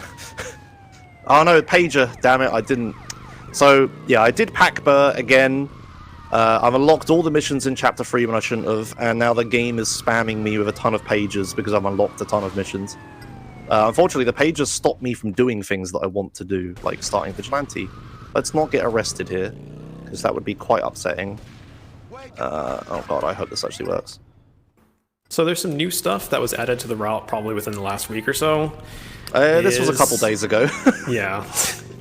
We're going to dupe the very next mission. So what we would normally do is we just do a bunch of normal missions from here for a couple of missions. So we're going to do Rennie missions to start off with. So Rennie is up at the film studios. Prior we would do Accidents Will Happen and then Kill Phil, but if we manage to dupe Accidents Will Happen, then we can actually skip Kill Phil. So if we haven't already mentioned it, there is a celebrity in this game, and it is Phil Collins. Mm-hmm. We used to joke about this because we used to skip Kill Phil because there was another mission between Accidents Will Happen and Kill Phil called the Colonel's Coat. Because of PACBA, we actually skipped that mission for whatever reason. It's complicated, but yeah. Yeah. We would do all of these missions normally, but if we dupe this mission, we'll skip that. And it was actually something that I think we thought was impossible just because when we tested it prior, it didn't work for some reason, or at least it was reported to not work. Like the mission wouldn't progress. But for some reason, within the last week, somebody tried it again and it just magically worked. So now this has been added back into the run, and now we no longer have Phil Collins in the run. Why is the game lagging so hard right now? It might be the plane. I hope it is. It should despawn when I start this, right? Hopefully. We'll see. Anyway, continue. So what Josh is going to do is he's going to get into this marker at a very specific time and not let the pager screw him over. Yep. I'll get in after this one. This pager shouldn't be like 20 seconds long. It should be alright. And he needs to skip the cutscene at a very specific time. He needs to skip it as soon as the timer ticks down to 0, I believe. No, it's after 0, actually. Okay. It's very strange. Yeah. Okay, so I'm going to do it 10, 9, 8, 7, 6, 5, 4, 3, 2, 1, 0, now. Okay. So then I'm going to mash X so that we don't crash the game, and then 2 helicopters should spawn inside of each other. So you don't need any There it is. Wonderful. Okay, I did it. So again, just like any other dupe, there's 2 of everything, and because of 2 of everything, only 1 copy gets deleted. Now I'm going to pick this gun up. This is the gun that we're going to use for the rest of the run. I call it the big gun. It has an actual name, but I just refer to it as that. You may have noticed that I could have picked it up while I was waiting for the rampage to end, because I was just running around like a lunatic doing nothing. But you can't actually pick up weapons during rampages, which is really annoying, because if we could just pick up weapons. It'd be really useful. But you can't, so I had to just... I can pick up health and armor, but that's it. But anyway, so now we're going to do this mission Duped. It's pretty similar to normal. There's just some, like, funny things that have spawned inside of each other that hopefully don't mess me up. Oh, excuse me. So this mission here, it's kind of like an island tutorial mission. You're helping, like, Rennie do a film shoot. So you need to drive very quickly and make sure that you do enough things to keep the action bar filled. Whoops. So things like blowing up cars, for example. This car has a weird property to it. It has a heavy property, so I can just push other cars out of the way and they just fly out of the way like they were nothing. Very useful for this mission. And yeah, I'm just gonna drive around, tap a few Infernuses to blow them up instantly, push other cars out my way. It's very nice driving with the heavy property. Whoops, I missed the corner. Do you have anything else to say about this mission? The only thing that you really need to worry about is you need to make sure that your action bar stays above 0. Yeah, that's it really.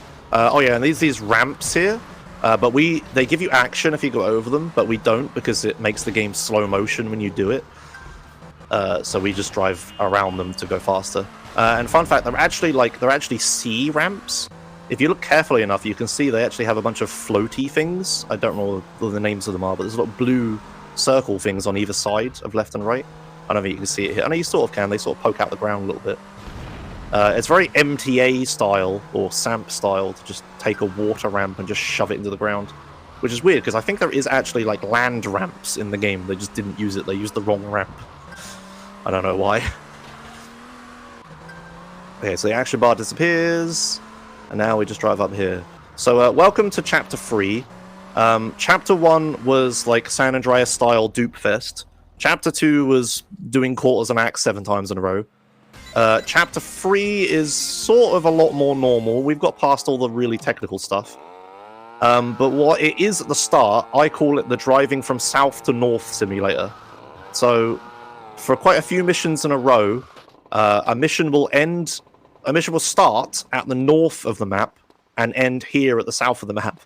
So I basically just have to drive from south to north a whole bunch of times to get back to the next mission.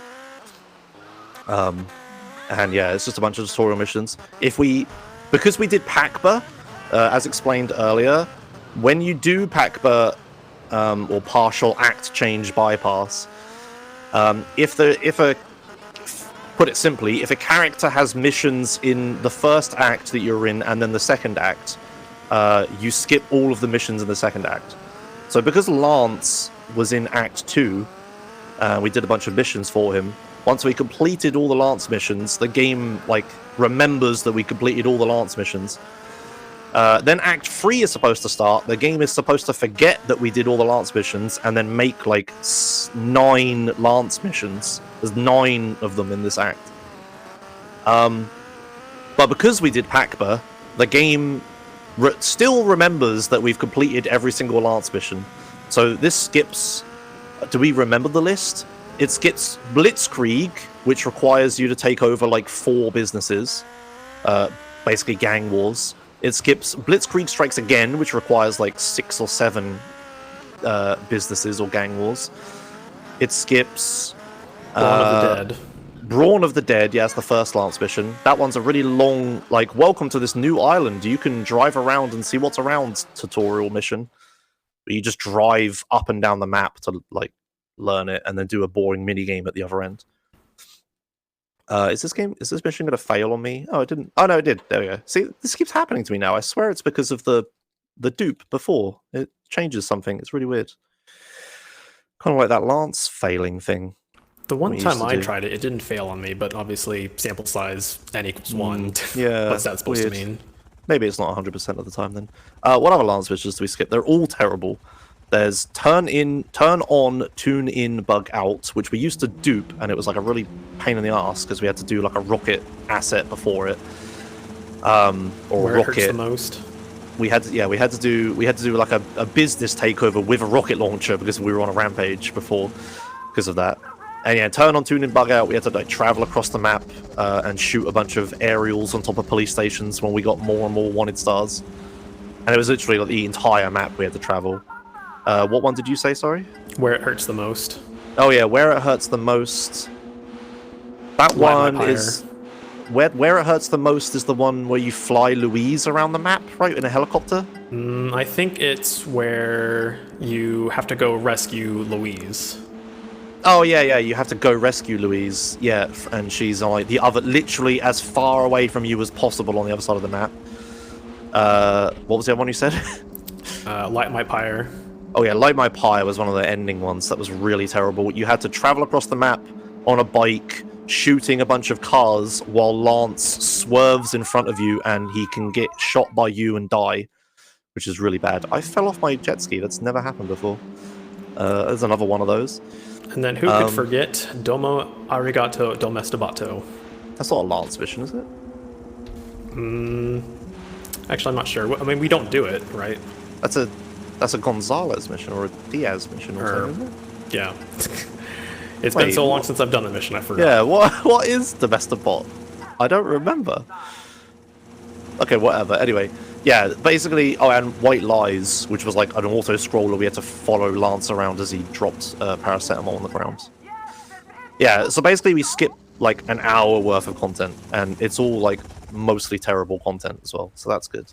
And the other benefit of Pakba is we can do missions in any order, and it also, as well as skipping every single Lance mission, it just skips some other ones at not random, it's like predetermined which ones, but it's like for no good reason. It just skips them. And yeah, that's it really. The game kind of settles down here. We are finding, I say we, File... Oh god, why can I never remember this person's name? Yeah, thank you. They're finding new dupes in Chapter 3 every now and then. Like, because, sorry, the dupe I just did before this, Accidents Will Happen, that was like, yeah, literally found like 2 days ago. I learned it because it was right before a save anyway, so if I messed it up, it's fine, I'll just load the save and try again. And it's simple enough, you just skip the mission and then mash. Skip the cutscene at the right time and then mash, sorry. But yeah, that's about it. I'm driving from south to north again, on a PCJ, no less. How am I suddenly 3 minutes ahead? Oh, I guess because of Accidents Will Happen dupe. The run's invalid anyway, because I had to load a save. I was, like, low-key, as the kids say, hopeful for a world record this run. I do have a history of world recording marathon runs. But yeah, one difficult trick too many, and I finally messed one up by by running too quickly into a save marker of all things, which is a shame because this run was going okay, but you know, still, it's an entertaining run. That's all that matters. I'll get world record over at twitch.tv/Joshimuz. All right, there you go. Self-plug. Oh yeah, we never said. I'm actually the world record holder for this game right now in this on like the non-emulator category. Probably won't stand for very long because Scalar here is second place, and we've been trading it back and forth quite a lot. Mostly because tons of stuff keeps getting found, and then one of us executes it before the other one has a chance to. Oh, the car despawned on me. What a joke. Okay. Yeah, but you've been dealing with horrendous amounts of snow recently, right? So Yeah. So I didn't have power for like 2 days. I shouldn't say that. I had power for like 3 hours every, like, it was 1 hour of power every 7 hours. So I only had 3 hours of power per day spaced out. So I was actually doing a run and then the power went out. Oh, man. Oh, but yeah. This mission is Kill Fill Part 2. I think this is a good time to mention a little bit about the platforms that this game is on, and what you can do if you want to get this game. So if you want to play VCS legally, I don't think you can get it from PSN anymore. Someone in chat will probably say differently. I don't know. The situation was very strange. Rockstar seems to have just abandoned this game. It's probably because of the Phil Collins licensing, but I'm not sure. But you couldn't buy this game for the longest time. It wasn't available digitally. But you could buy it from like a GTA PSP bundle that they had on the PSN store, which included Chinatown Wars, Liberty City Stories, and this game. It's like Rockstar forgot they were still selling Vice City Stories in that bundle or something. That's the wrong weapon, Josh. Do not throw that. You will die horribly. Big gun. There we go. Yeah, and so I'm just going to use the big gun from now on. But yeah, you can still find like second-hand copies for PSP, and running on PSP can be fast. We haven't properly tested the loading times, but I think if you have like a decent SD card, it isn't that slow. The situation is kind of weird, right? Because you can play on PSP, but then and you can like output to a television with a PSP, so you can like use a normal capture card. You don't have to get any exotic like modification for the PSP or anything. You just plug it into a normal capture card and it works. But then the problem is you're holding a PSP in your hand for several hours while you play the game, and that's not very comfortable, especially the slim models, which are very hard to hold for long periods of time. The other option is what I'm doing, or one of the other options is what I'm doing. I'm using a PSTV, which I just realized we never explained is a stripped down version of the PlayStation Vita, which plugs into televisions. It's like a little miniature home console version of a PS Vita. I would show it to you on the camera, but I'll probably unplug it if I move it. And that lets you use like controller and stuff, and it has like oh, I shot the first guy first. What am I doing? It has like an actual PSP built into it, like PS2 style with like a PS1 inside of it. So the emulation is like perfectly accurate and stuff. It's not really emulation, kind of. And that's good. But the other option is that you can use a PSP Go, which was like a digital-only version of the PSP that was released later in its lifespan. And it has the benefit of also having Bluetooth, so you can connect like PS3 controllers and use that. And I think that would be the best way to play the game, because you could use like a PSP, which is like the actual hardware, and you could use a controller so you don't kill your hands. The problem is, you can't. The PSP Go, you can't charge it and output to a television at the same time. And I don't know about you, but I don't feel like doing speedruns on a battery. So those are the options for speedrunning this game. The other, the fourth option is emulator, obviously. But the emulator for this is not very accurate at all, and there's a bunch of like emulator-only glitches that have to be banned because they're not in any official version of the game. So yeah, it's a sad sight with this game. It's very difficult to like get a copy of it and run it. Even though I think the run is really cool. This is like I jokingly call this run like San Andreas 2. It's like San Andreas if we had more cool glitches in San Andreas. it like works sort of similarly. That was before Pac-Man was found, and now I don't think there's anything similar like that in San Andreas that's going to get found, but who knows? Mugshot, Longshot. Do we have anything special to say about this mission? It's kind of like it's not really an auto scroller, but it's similar to Snail Trail in San Andreas, where you have to follow some guys around. Yeah. So what Josh is going to do is he's just going to drive to the police station, and he's going to take some photos of a guy for headshot of a magazine. Yeah, but in any case, not really, explain the story. Yeah. And we're gonna take his photos to the Printworks to get his headshot developed for his resume. But in any case, I think it's kind of just like a really slow, boring mission. Yeah, so we're looking for donations? some way to skip this mission, but how do we do it? We're not entirely sure. I did try duping this mission once, which wouldn't skip it, it would skip the next one. But unfortunately, it passes on different frames at the end, so you just pass an Umberto mission. But yeah, now's a pretty good time for donations. Paulus is probably itching to read them. Yes, we have quite a few here, actually. Okay, so- you've got plenty of time. Go ahead. Fantastic. So we have $10 from Bala for... No, I'm kidding. It is $10 from DTA saying, well, with the dip into the water, a holy diver thing happened. We also have $100 from Shoshi19 saying, Oh, man. I don't have any more stupid game jokes. Take my money for the finals of another amazing ESA marathon with great purpose. What's poppin', chat? Josh Paul. We also have $5 from Harvey Mutton saying, holy diver, you've fallen off the dock during ESA. Oh, don't you be so afraid. Oh, I can't believe I did $50. that. $50 from Arrow saying, thanks to all the staff and the runners for ESA 2021. Good luck to Joshimuz and Samurai Man on their runs. Thank you also for $5 to Tepi Loxitl saying, hey Josh, you kind of started saying your opinion on new strats like the golf thing and the new NMG category in relation to that, but you got interrupted by funny. Care to elaborate on it a bit? Thanks. And finally, $25 from Gareth Southgate. Wow.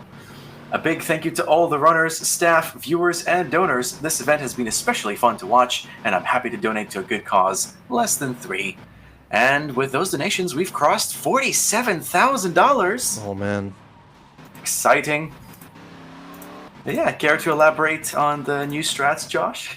Yeah, so the same way I was doing quarters and acts 7 times in a row to skip a bunch of missions. There's a mission in Chapter 2 which is really short as well. I think people tried and it isn't as simple as it is with quarters and act or as good. Act 3. Act 3? What did I say? You said Chapter 2. Oh, sorry, yeah. But it isn't quite as simple as it is with quarters and act. But basically, there's like a golf mini game mission, and the current strat is actually a strat I developed, funnily enough. The current strat is to like start an on mission 0 rampage.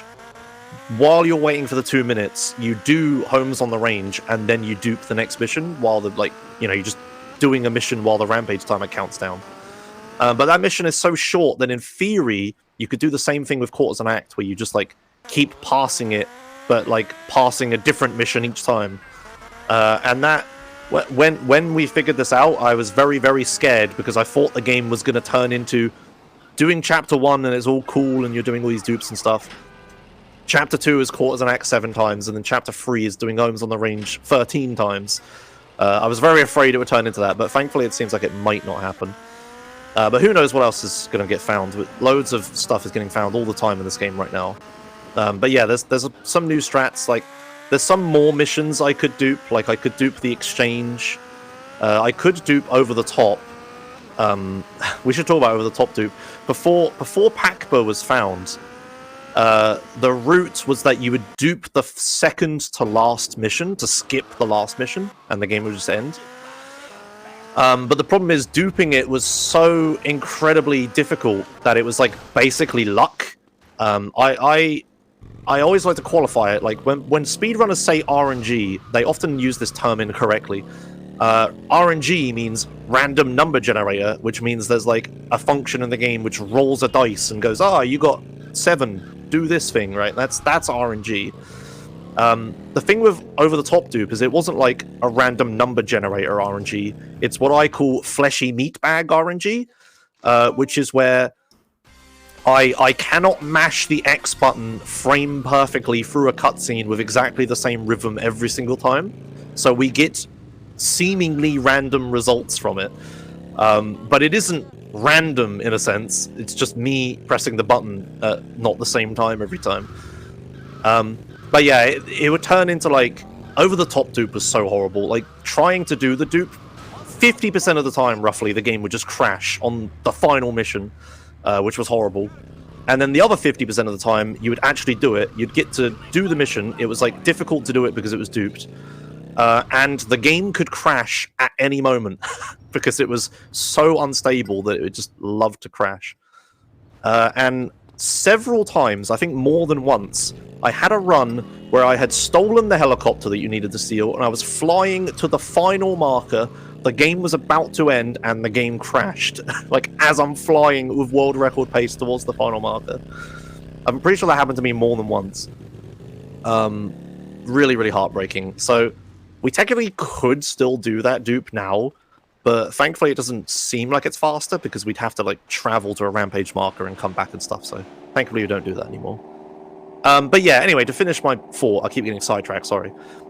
Any percent right now is kind of like super broken. We're skipping more of the game than we're playing, which is good. Like, I'm happy, but a no major glitches category needs to exist at this point. And I didn't explain the cool thing I'm doing here. Oh, never mind. I invented this strat. That's all you need to know. Okay. But yeah, we need a no major glitches category at this point. Any percent is like too ridiculous now. And yeah, I'll soon be running it probably, and a bunch of other people probably will as well. Okay, so golf minigame. I had to time that very carefully. I did it all. It's all good. I have to press X to skip the tutorial message, but X is also the same button to shoot the thing. So I have to press X very carefully, only skipping the tutorial message and not accidentally pressing it and setting my shot power and stuff. And yeah, I flew the plane to this island. This plane can only take off in water, but I can't climb from the water up to land. So what I do is that I jump out of the plane in a way that I land on land and the plane lands on water. And I have still enough time. I got loads of time, actually. I did this really quickly. I've got enough time so that the Rampage is still ticking, and I can dupe this mission, Hostile Takeover, with the Rampage. Hostile Takeover dupe. Is there anything we need to explain here? Now we're together. So we used to do Hostile Takeover normally. But a few weeks ago, I was doing a derusting attempt after having taken a few days off from running the game, and it was just going really badly. So I failed several missions multiple times, and at some point I just got incredibly disoriented where I was in the run, with where I was in the run to failing missions. And so I got into this mission marker, thinking that it was unfriendly competition, and I accidentally duped this mission, Hostile Takeover. And I continued the run, and I found out that what's expected to happen if you dupe Hostile Takeover is it will skip Unfriendly Competition, which is a really, really hard mission if you've ever played the game casually. It's the one with all the swimsuit girls at the pool party. With lots of large guns. Yes. So I used to dupe Unfriendly Competition in previous speedruns, like before this skip was found. But, like... Let me explain what happens with Unfriendly Competition dupe. Like, whenever you do Unfriendly Competition, only half of the girls at the pool will count towards your counter whenever you take them out. And it's completely random on which girls count, so you can just be there for a very long time. You had to take out 12 girls, I think. But if we replace it with Hostile Takeover dupe, it's relatively the same thing. There isn't too much that you have to do that's different in Hostile Takeover dupe. For Hostile Takeover dupe, you have to take out 15 bikers, so it's relatively it's kind of faster. And in a way, you also replace Unfriendly Competition dupe with having to just do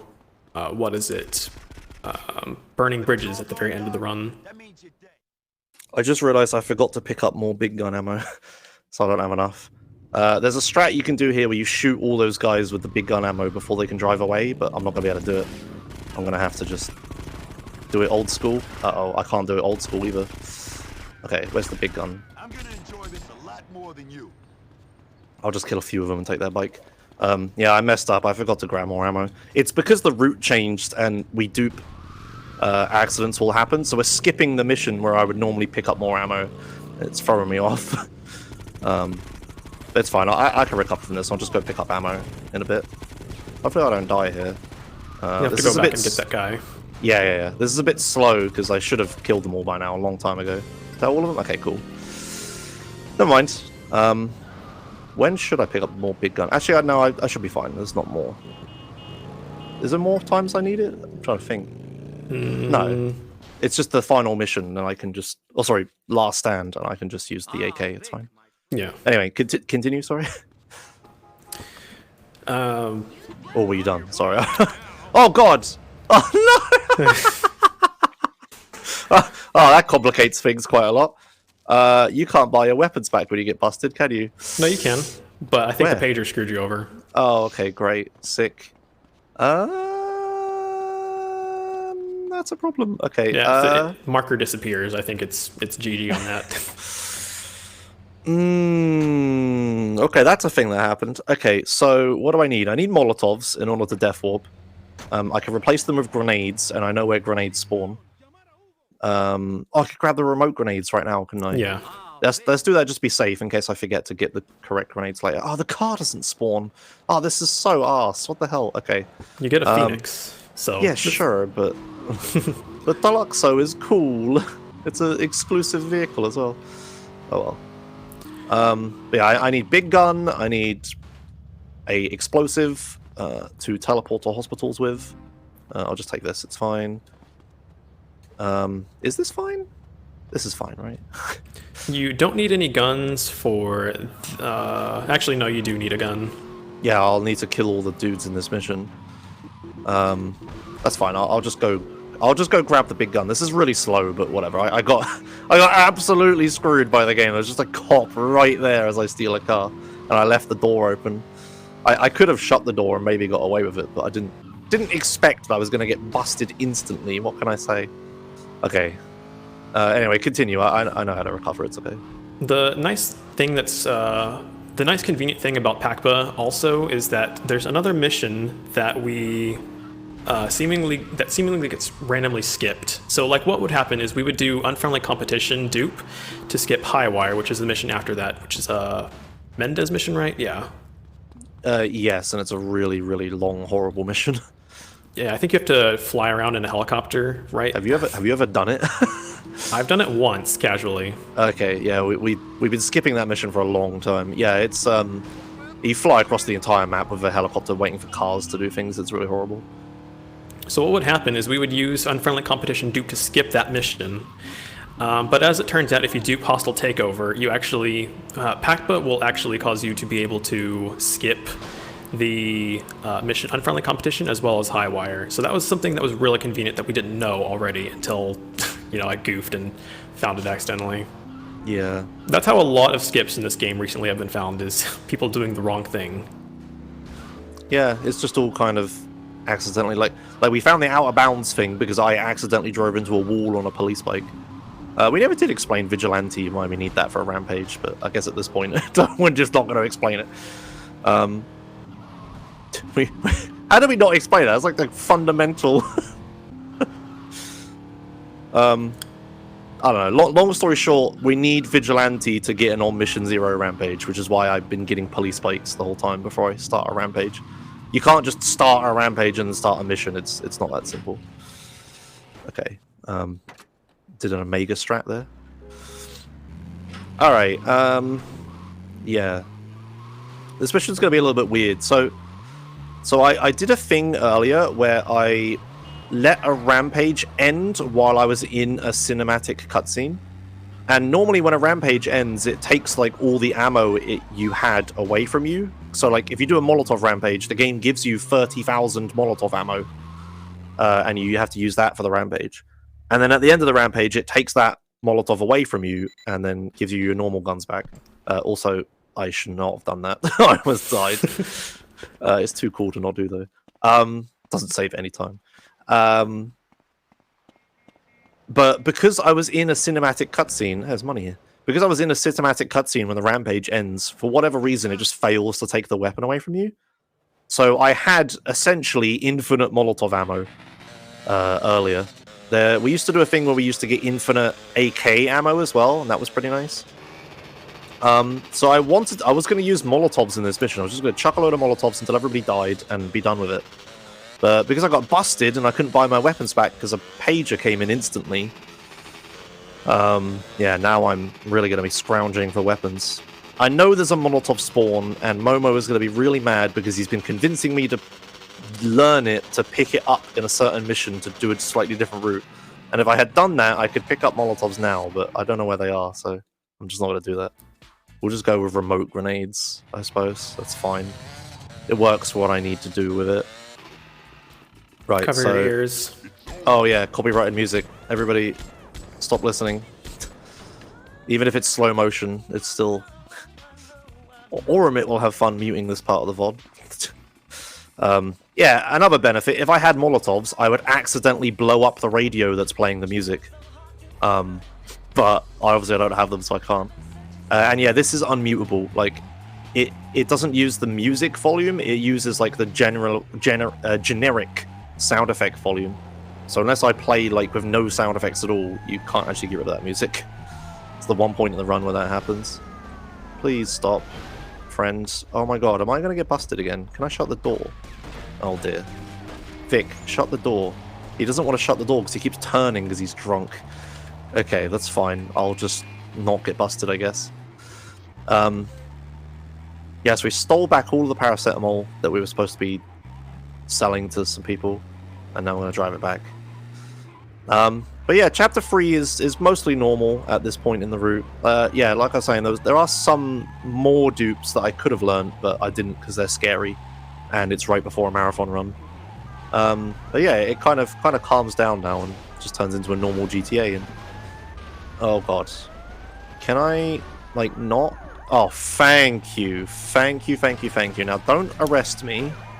Okay, I'm gonna go the other way. Policed a real MVP here. Yeah, 2 stars, by the way. Yeah, I often say that because I feel like 2 stars is worse than 3 stars in this game. It's ridiculous. Okay, but yeah, we got through all the technical stuff. The game has broken beneath us. We're skipping loads of missions. We're doing them in any order we want. Bunch of other crazy stuff. Towards the end of this, which is coming up soonish, don't panic, schedule people, not within like 10 minutes, but within like half an hour. I'm actually going to do the last mission of the game third to last.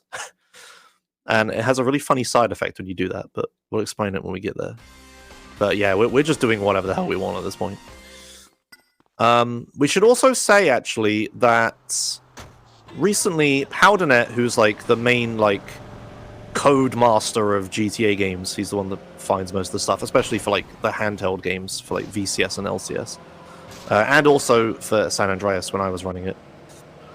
Powdernet recently found arbitrary jump-in script for LCS. If you don't know what that is, it's basically a glitch that lets you do a bunch of seemingly random things and then the game suddenly ends. We have like an equivalent for Vice City and San Andreas, and now we have it for LCS. And Powdernet is threatening to find it in this game as well. So we might have a completely new category for this game. We're going to go from just having any percent and 100% to having any percent no AJS and any percent no major glitches, just like San Andreas has. It's going to be... I mean, maybe. During one of my ESA runs, I think a couple years ago, before Powdernet had found it for San Andreas, I said that, hey, he's going to find it and the game's going to be like 10 minutes long. And I was scarily accurate. So I'm going to make the prediction again that Powdernet... Oh, God. Powdernet will find it in this game, and then the game will be like 20 minutes long. Right, so this is Steal the Deal. Thankfully this mission gives me some ammo, but it's for a crappy gun that I don't really want, but I'll take what I can get at this point. I'm also going to get some health, just to be safe. Oopsie. God, the driving has been really bad. Yeah, I should say, just get my excuses in now. I should have done this earlier. It is very late here for me. I am a morning person, not a night person. I was donation reading at 6 a.m. this morning. But it's fine. I spent the entire day sleeping just for this, and now it feels like morning. I'm a little bit tired, but I don't know if I'm going to sleep after this. I would like to, but I'm probably not gonna. And my sleep... Whoa! That was cool. My sleeping schedule is probably going to be a bit messed up. Just for you, chat, and YouTube viewers, maybe. I mean, you don't care what time it is, I guess, in YouTube lands. I believe that makes us all nocturnal gang. Yeah. You can read donations, actually. It's a good time. Oh, sweet, because I have a couple here. We have $10 from Tippy Lockstill saying a thing in continuation of the discussion of the new strats and categories. Yeah, what is he doing? Sorry. He's just like... He's donating $10, trying to tell you something. Joking, of course, but yeah, the donation reads, yeah, I didn't really like when this happened to VC and Acid Skip because it's fairly technical and skips a lot of cool things, IMO, so I like all missions and NMG more. Anyway, over watching you doing runs of this game over the last year and then some, it kind of grew on me, and I don't know, makes me want to run it, maybe in the NMG variant because, yeah, dupes. I'll have to research what is needed to be done to run it on Vita, I guess. So thanks for entertaining me for the past years, and thanks to everyone at ESA for entertaining me through this week. You are most welcome to be Lockstill. Yeah, we also have $5 from Anonymous saying, $5 hype train for chat getting us to 50k. Let's go. Do we have a moment for a impromptu tutorial to entice people to donate? Oh yeah, you got loads of time. Fantastic. So, my friends, if you type !donate and then you click on the link, you should be able to have a lovely time accessing the donation page, where you should have a bunch of fields that you need to fill in. There are no donation incentives, so that entire part is empty, which makes it all the more easier. So you can throw in a donation amount. We can throw in the minimum, $5, because $5 donation train. So feel free to donate any amount you like. And then in the comment, type in any comment you like. I mean, if we're doing a $5 train, a nice fitting one would be, choo-choo! So that would be nice. Name visibility, you can put alias only or whatever you like, and then just give us your alias. And don't forget to click I have read and accept the privacy policy. So that is important. You will not be let through to donate the money if you don't do that. So then you click the donate button, you're ran through the PayPal payment stuff, and then we'll have your donation in. So get those donations in, let's hit 50k, and let us also get towards 51,985, which was the donation total from summer 2020. If we hit that, I'm sure that would be really nice. So get those donations in. Yeah, that's a big goal to hit. Big goal. See if we can hit it. Yeah. I can't help but notice that you just told like several thousands people to type !donate in the chat. I don't think the bot will respond to all of them. I'm sure if it works for one, it'll work for them all. Okay. I'm sure there's worse things to spam in chat. It's alright. It's fine. Back to you guys. Okay, thank you. This mission's still not over, funnily enough. We're still stealing the deal. Yeah, it's just a mission where you just follow this guy. We're really close to where we started, annoyingly. Like, we were just over there, was where the club was a minute ago. But yeah, if you are interested in running this game, as the person with the name I forgot already because I'm an idiot said a second ago, I would suggest heading over to the GTA speedrunning Discord. I'm sure this entire marathon, like every single speedrunner has been like, oh, if you want to learn this game, head over to the Discord for this game. So hopefully it's obvious at this point. But if you go to speedrun.com/GTAVCS, don't forget the S, because otherwise you'll go to the wrong one. There should be a Discord link there, and then there's like a GTA handhelds help room that you can go in and ask for help. We combined we should probably split the handheld games into different rooms now that I think about it, because VCS and LCS are both active at the moment, which is unusual. But yeah, no major glitches. I don't think there's a tutorial right now. Maybe there is. Maybe Momo wrote a route guide. I'm not sure. But it's simple enough. You just do the missions quickly, right? Another thing I would like to say is that 100% of this game has been rooted for quite some time and has had a very unfortunate history of 100%. Oh my god. Okay, do I want to go through this? So 100%, we had someone tried 100% many, many years ago. They were at the very end of the run after like 20 hours or something, Runner Hayworth. He was doing Vigilante in a Hunter, because that's the fastest way to do it. And towards right at the end of the run, his Hunter despawned with him in it. And when your character despawns in GTA games, you're just left controlling nothing. Like the camera is there, and you could like, I think you could look around and stuff, but you don't have like a ped in the world that you can control anymore. So you essentially softlock in a very hilarious way. And I've only ever seen it happen like 2 or 3 times ever in any GTA game. So that was unfortunate, and then he never tried that run again. Then we had another run from someone, but then it turned out they cheated, so we had to remove that one. And then we had another run recently, but then that runner decided to, I'm going the wrong way, decided to delete all of their videos and any evidence of them ever doing it, which was unfortunate. So 100% really needs runners. I would like to do it, but I also like to sleep, and 100% of this game is probably in the range of like 12 to 16 hours. It's hard to know because nobody does it.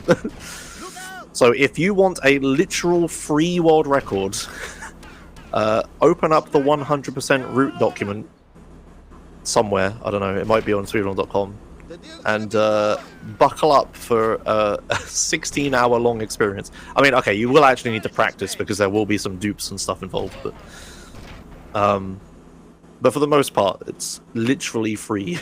Please do it. We have an empty board. It's so sad. And trying to explain every time that, yeah, these 3 bad things happened is upsetting. I just want to say, here's the 100%. Okay. So, this mission's fun. This ending sequence is really, really difficult. I'm driving this truck, and there's dudes with guns in cars spawning and shooting me. The problem is, Rockstar Leeds decided, either accidentally or not, to not give this truck any special properties.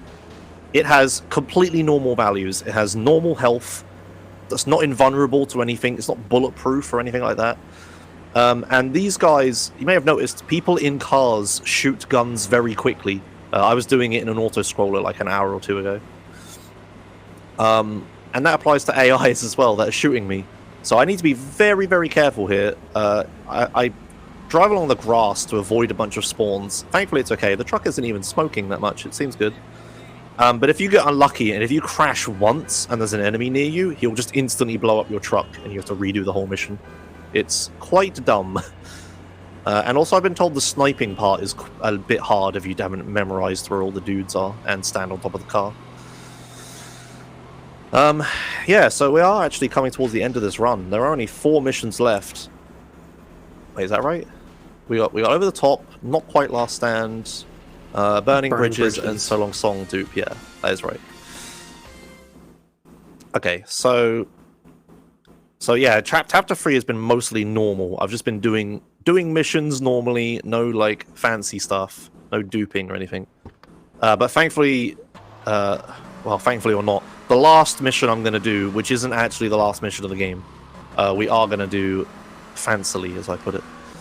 Right, so this is Over the Top. This is the mission I was talking about earlier, where I used to dupe it, and it would crash half the time, and then if it didn't crash that half time, it would crash anyway. I'm going to get out of the car. I do have the sniper rifle, because I just did exchange what it gives it to me. Okay, so I've killed those guys. There's like 2 guys in this car waiting for me, and I have to kill them. And it's easier to do it before they start moving, so I've just done that. I actually don't need to grab the binoculars, do I? Because I have remote grenades. That's convenient. Yeah, do you have anything to say about this mission, Scalar? You haven't said anything in a while.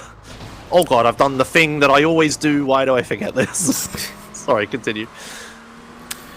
Yeah, so as we mentioned earlier, you technically can dupe this mission to skip Last Stand, but there's no real reason to do it at all. Yeah. if you, so what Josh is going to do is he's going to try to do a mega jump in order to skip a certain part of this mission, where you have to go inside a building and flip a switch. But since he has remote grenades, he's going to be able to mega jump using some kind of. I actually don't know what the category of the weapon is for you to be able to mega jump with it, but It's if you just skip one that gives you a weird animation. I think I'm not quite sure either.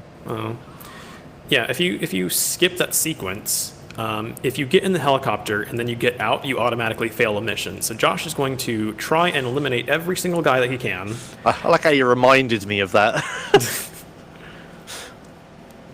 Yeah, so it's pretty easy to accidentally fail this part, but you can do safe strats here. Yeah, I've had world record runs here where I accidentally got out of the helicopter, and that was very upsetting. But yeah, you got to be careful, because if you don't kill exactly enough guys, they will just blow you up, and you can't defend yourself, because helicopters take a while to take off. All right. The funny thing is, it's not even the real reason that you fail a mission. Like, you get out of the helicopter and it says the helicopter has flown to safety even though you got out. Yeah. Okay, here we go. So I'm just gonna chuck a grenade. It's a remote control grenade, so it won't blow up until I press this button. But yeah, I'm gonna do a mega jump with this button. So I'm gonna walk up here, position myself somewhat carefully, run backwards, press it, jump, and I get flung into the air over this fence that you can't get over. And now I'm in this compartment with the hunter. So now I'm going to kill some guys. I don't have an AK-47, which is normally the gun I use here, so I'm going to have to improvise a bit.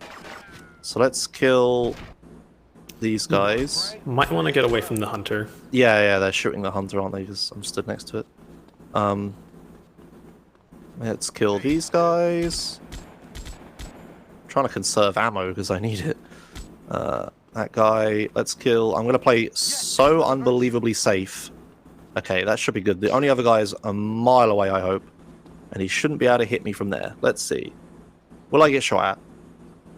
Excellent. Okay, good. I'm not going to get out. I'm going to fly away to safety. So yeah, this, like I said, this used to be the last run, last mission of the run, but the route changed quite a lot. And yeah, I literally was at this point. I'm flying over these buildings here, and the game crashes like right now, and I'm very upset because all I have to do is fly over this bridge into this building, and then the mission ends. Alright, okay. So that's that mission done. Time to do what is supposed to be the last mission, but isn't. I anticipate you have a bunch of notes for this, right? Yeah. Okay, you can go ahead, I guess. So, as we mentioned, we have just 2 missions left, which is Burning Bridges and So Long Shlong after this. So, there's actually a really funny trick that we found. Actually, we didn't find it. It was just some random YouTube video, I think, where somebody posted a video of them doing this mission Last Stand. Is that where it came from? Yeah. What the hell? Okay. So, what you're supposed to do is you're supposed to fly over to this really tall building. And what happens is you're supposed to shoot or fire rockets into the building to take out all the guys that are shooting you from the very top. But if you trigger this sequence and then you just fly away to the other island, you can despawn every single pedestrian that's loaded, and it will automatically skip you over to the next part of the mission. So I was trying to get a good look at it, but I couldn't. Yeah, so no need to do anything. If you have to do it normally, it does take a bit longer because sometimes your missiles will miss. It wastes a lot of time, so this is a lot faster. There it is. So I've loaded the other island, and that despawns all the peds as soon as they spawn, and we just move on to the next bit. So whenever he goes into the building, there's going to be some goons that are shooting at him, so kind of like what they were going to do if he had done this mission normally. These goons have a lot of health, so you either need to shoot them twice with this gun that he has open or up right now.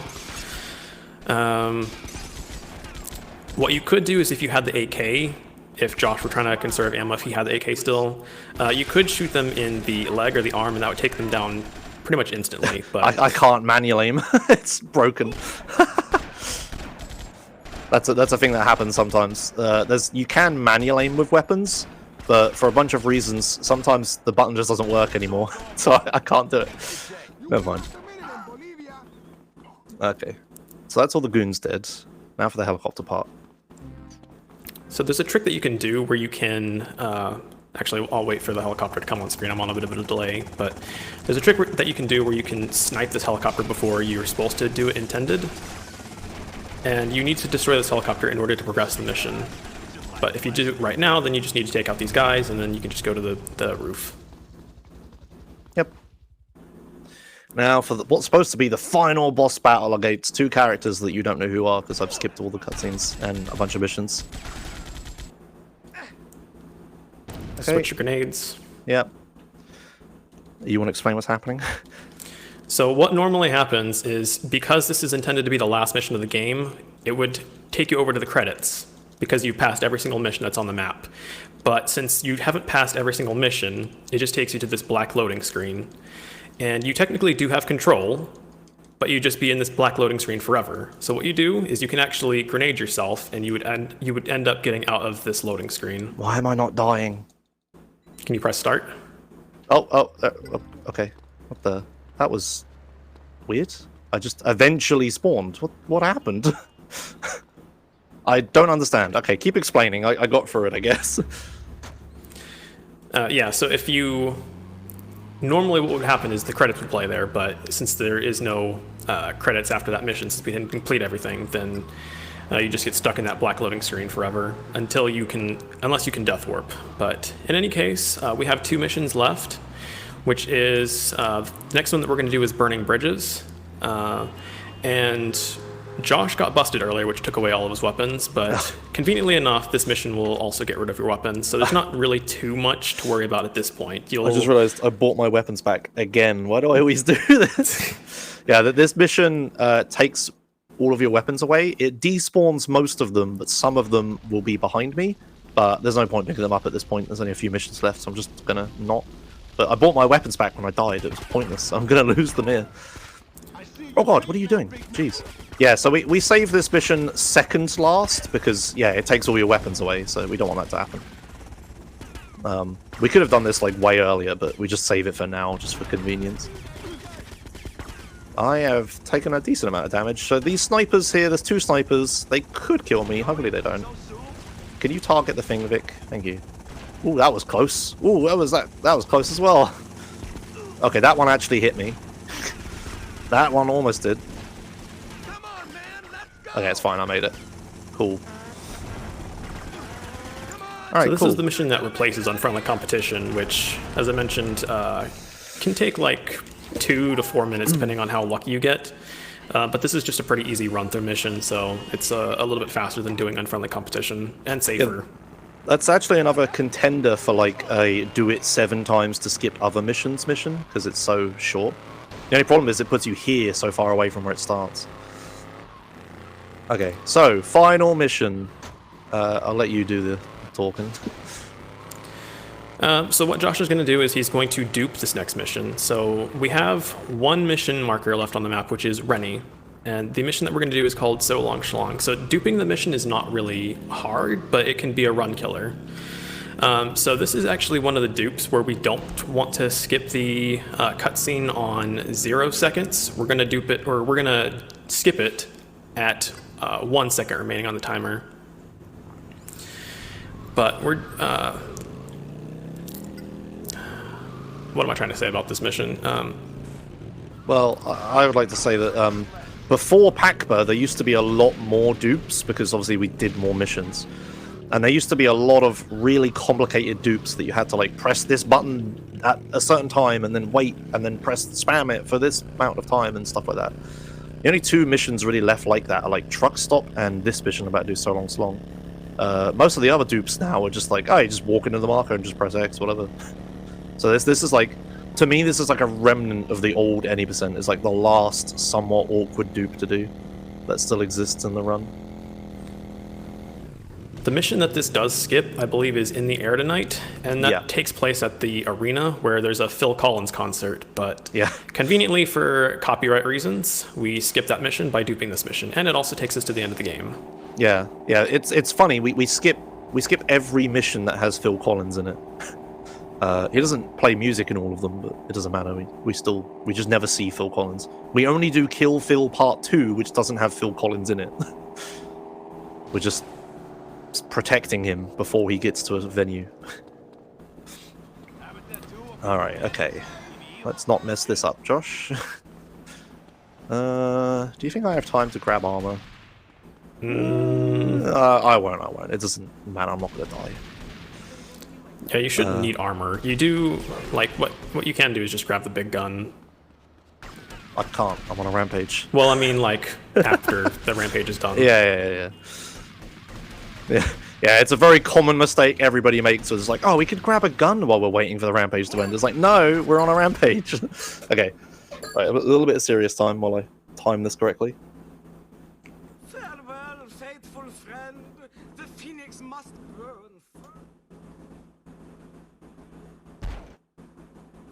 Ooh. Diego's men will be here any second. Any second. Farewell, faithful friend. The phoenix must burn first before she...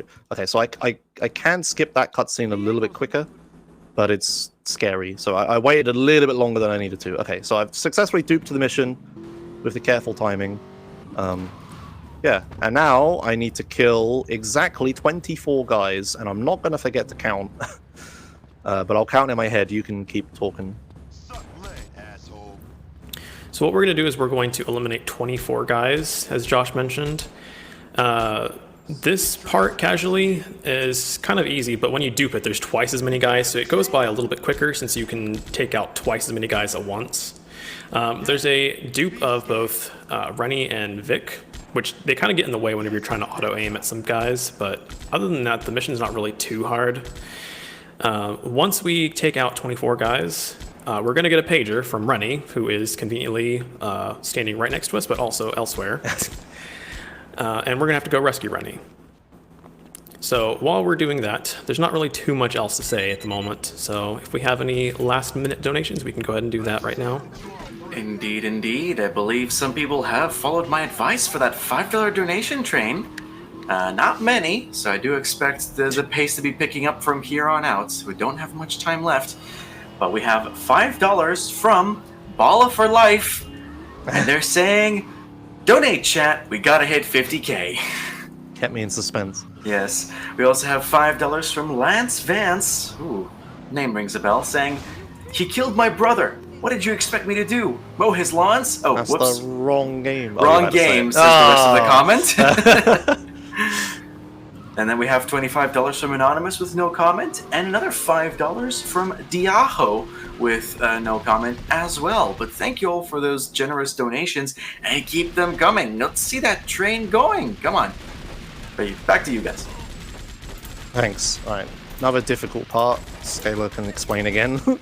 So I've had several runs where I just get to this bit and Rennie instantly dies. That's literally never happened to me. I don't understand why it happens to you. I don't know, I guess it's because I was playing on real PSP. I'm not sure what the situation is. I did for a long time as well. I don't know. It's weird. Anyway, continue. Oops. Rennie needs to go to the hospital, so we need to take Rennie to the hospital as fast as we can. But we also have twice as many guys coming after us. So there's a bunch of goons coming after Rennie. I'm doing safe strats, by the way. Oh, you don't have Rennie yet. Yeah. All the goons want Rennie's autograph, so we gotta save Rennie from the paparazzi. But as we drive, so this is actually a safer route that we developed. It is a little bit marginally faster than the route that we used to do, which is we go on the other side of this river that you see on the right-hand side. But you can get really unlucky here, where Josh just went over that ramp. The goons can pop your tires in mid-air. There's also more goons that come up. They just spawn in really large blocks. But if they pop your tires, it's kind of just like over. Josh needs to get away from the goons as quick as possible. Yeah, I'm on it. I'm trying. Yeah, it's a little sketchy. And it just got a little bit more sketchy. Rennie, do you mind running away from the exploding car? Cheers. Now, Rennie, don't get run over or killed. Get in this one. Okay. Somehow, the guys got stuck in the little hotel area. I got really lucky there. They could have killed me. Oh god, hello friends.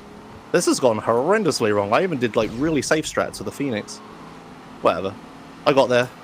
And there's Okay, a chance the game could crash in this Why very would you final say cutscene. that? Why would you say it? It won't. It never happens. Smiley face. Okay, right. Good. And yeah, we did it. Right, time's coming up. As soon as the credits start, time will happen. Where am I? Oh, I didn't break my neck. Okay. And time. Hooray! Woo! I had to I cheat miss- for good luck. I miss an audience. I don't hear you clapping. It's sad. Okay, thank you. There you go. Very good. Okay. Final Yeah. time, 2 hours, 22 minutes, and 44 seconds. Nice. Okay. Awesome. Well, that was Grand Theft Auto Vice City Stories done as quickly as anyone's ever done it. I think that's world record pace, right? Just with a save loaded in the middle. Because my timer says 2:16, which is apparently 8 minutes faster than my PB. But yeah, I unfortunately messed up the second PACBA setup, so we didn't. This isn't a real run, but it effectively would be. I would have had exactly the same situation and everything. Okay, cool. Well, thanks a lot for watching. Thanks a lot, Scalar, for commentating. It was very helpful. I could concentrate on what I was doing. Glad to be here. Yeah, and yeah, shout outs to everyone in the GTA speedrunning community. I'm terrible at names, so I won't bother trying to list them unless you've taken notes on it, Scalar. Feelito, Powdnet, Nabnoob. Oh gosh, you're all putting me on the spot on this. Lots of people Yeah, I that's don't why I remember. don't do it. Yeah, loads of people have helped to this game. It's a really cool speedrun. Like I said at the start, it's in a weird place where we understand the game on a very technical level, but don't understand it like super well on a basic like speedrun level. So yeah, it's a really awesome run. I know it's not as popular as San Andreas, but I think it's pretty cool. But yeah, thanks a lot for watching. I don't have too much else to say. Don't go anywhere though, because Paulus is about to introduce the next run. Yes. I was just gonna run us into the intermission here, but before I do, a couple more donations here that have come in. $5 from NotShoshi19 saying, "Hey Josh, some curling game on the you know which channel to run out of this great night." No, I'm going to bed, my friend. A very valid strategy. We also have $5 from Teppy Loxtel saying, "Farewell, faithful friend. The phoenix must burn first before she rises." And finally, $10 from Gabby and Greg going, "Choo choo!" And choo choo indeed. Keep those donations coming as we run a very quick, ultra quick, may I say, intermission before our very next game, Grand Theft Auto Chinatown Wars. Don't go away. We'll be right back.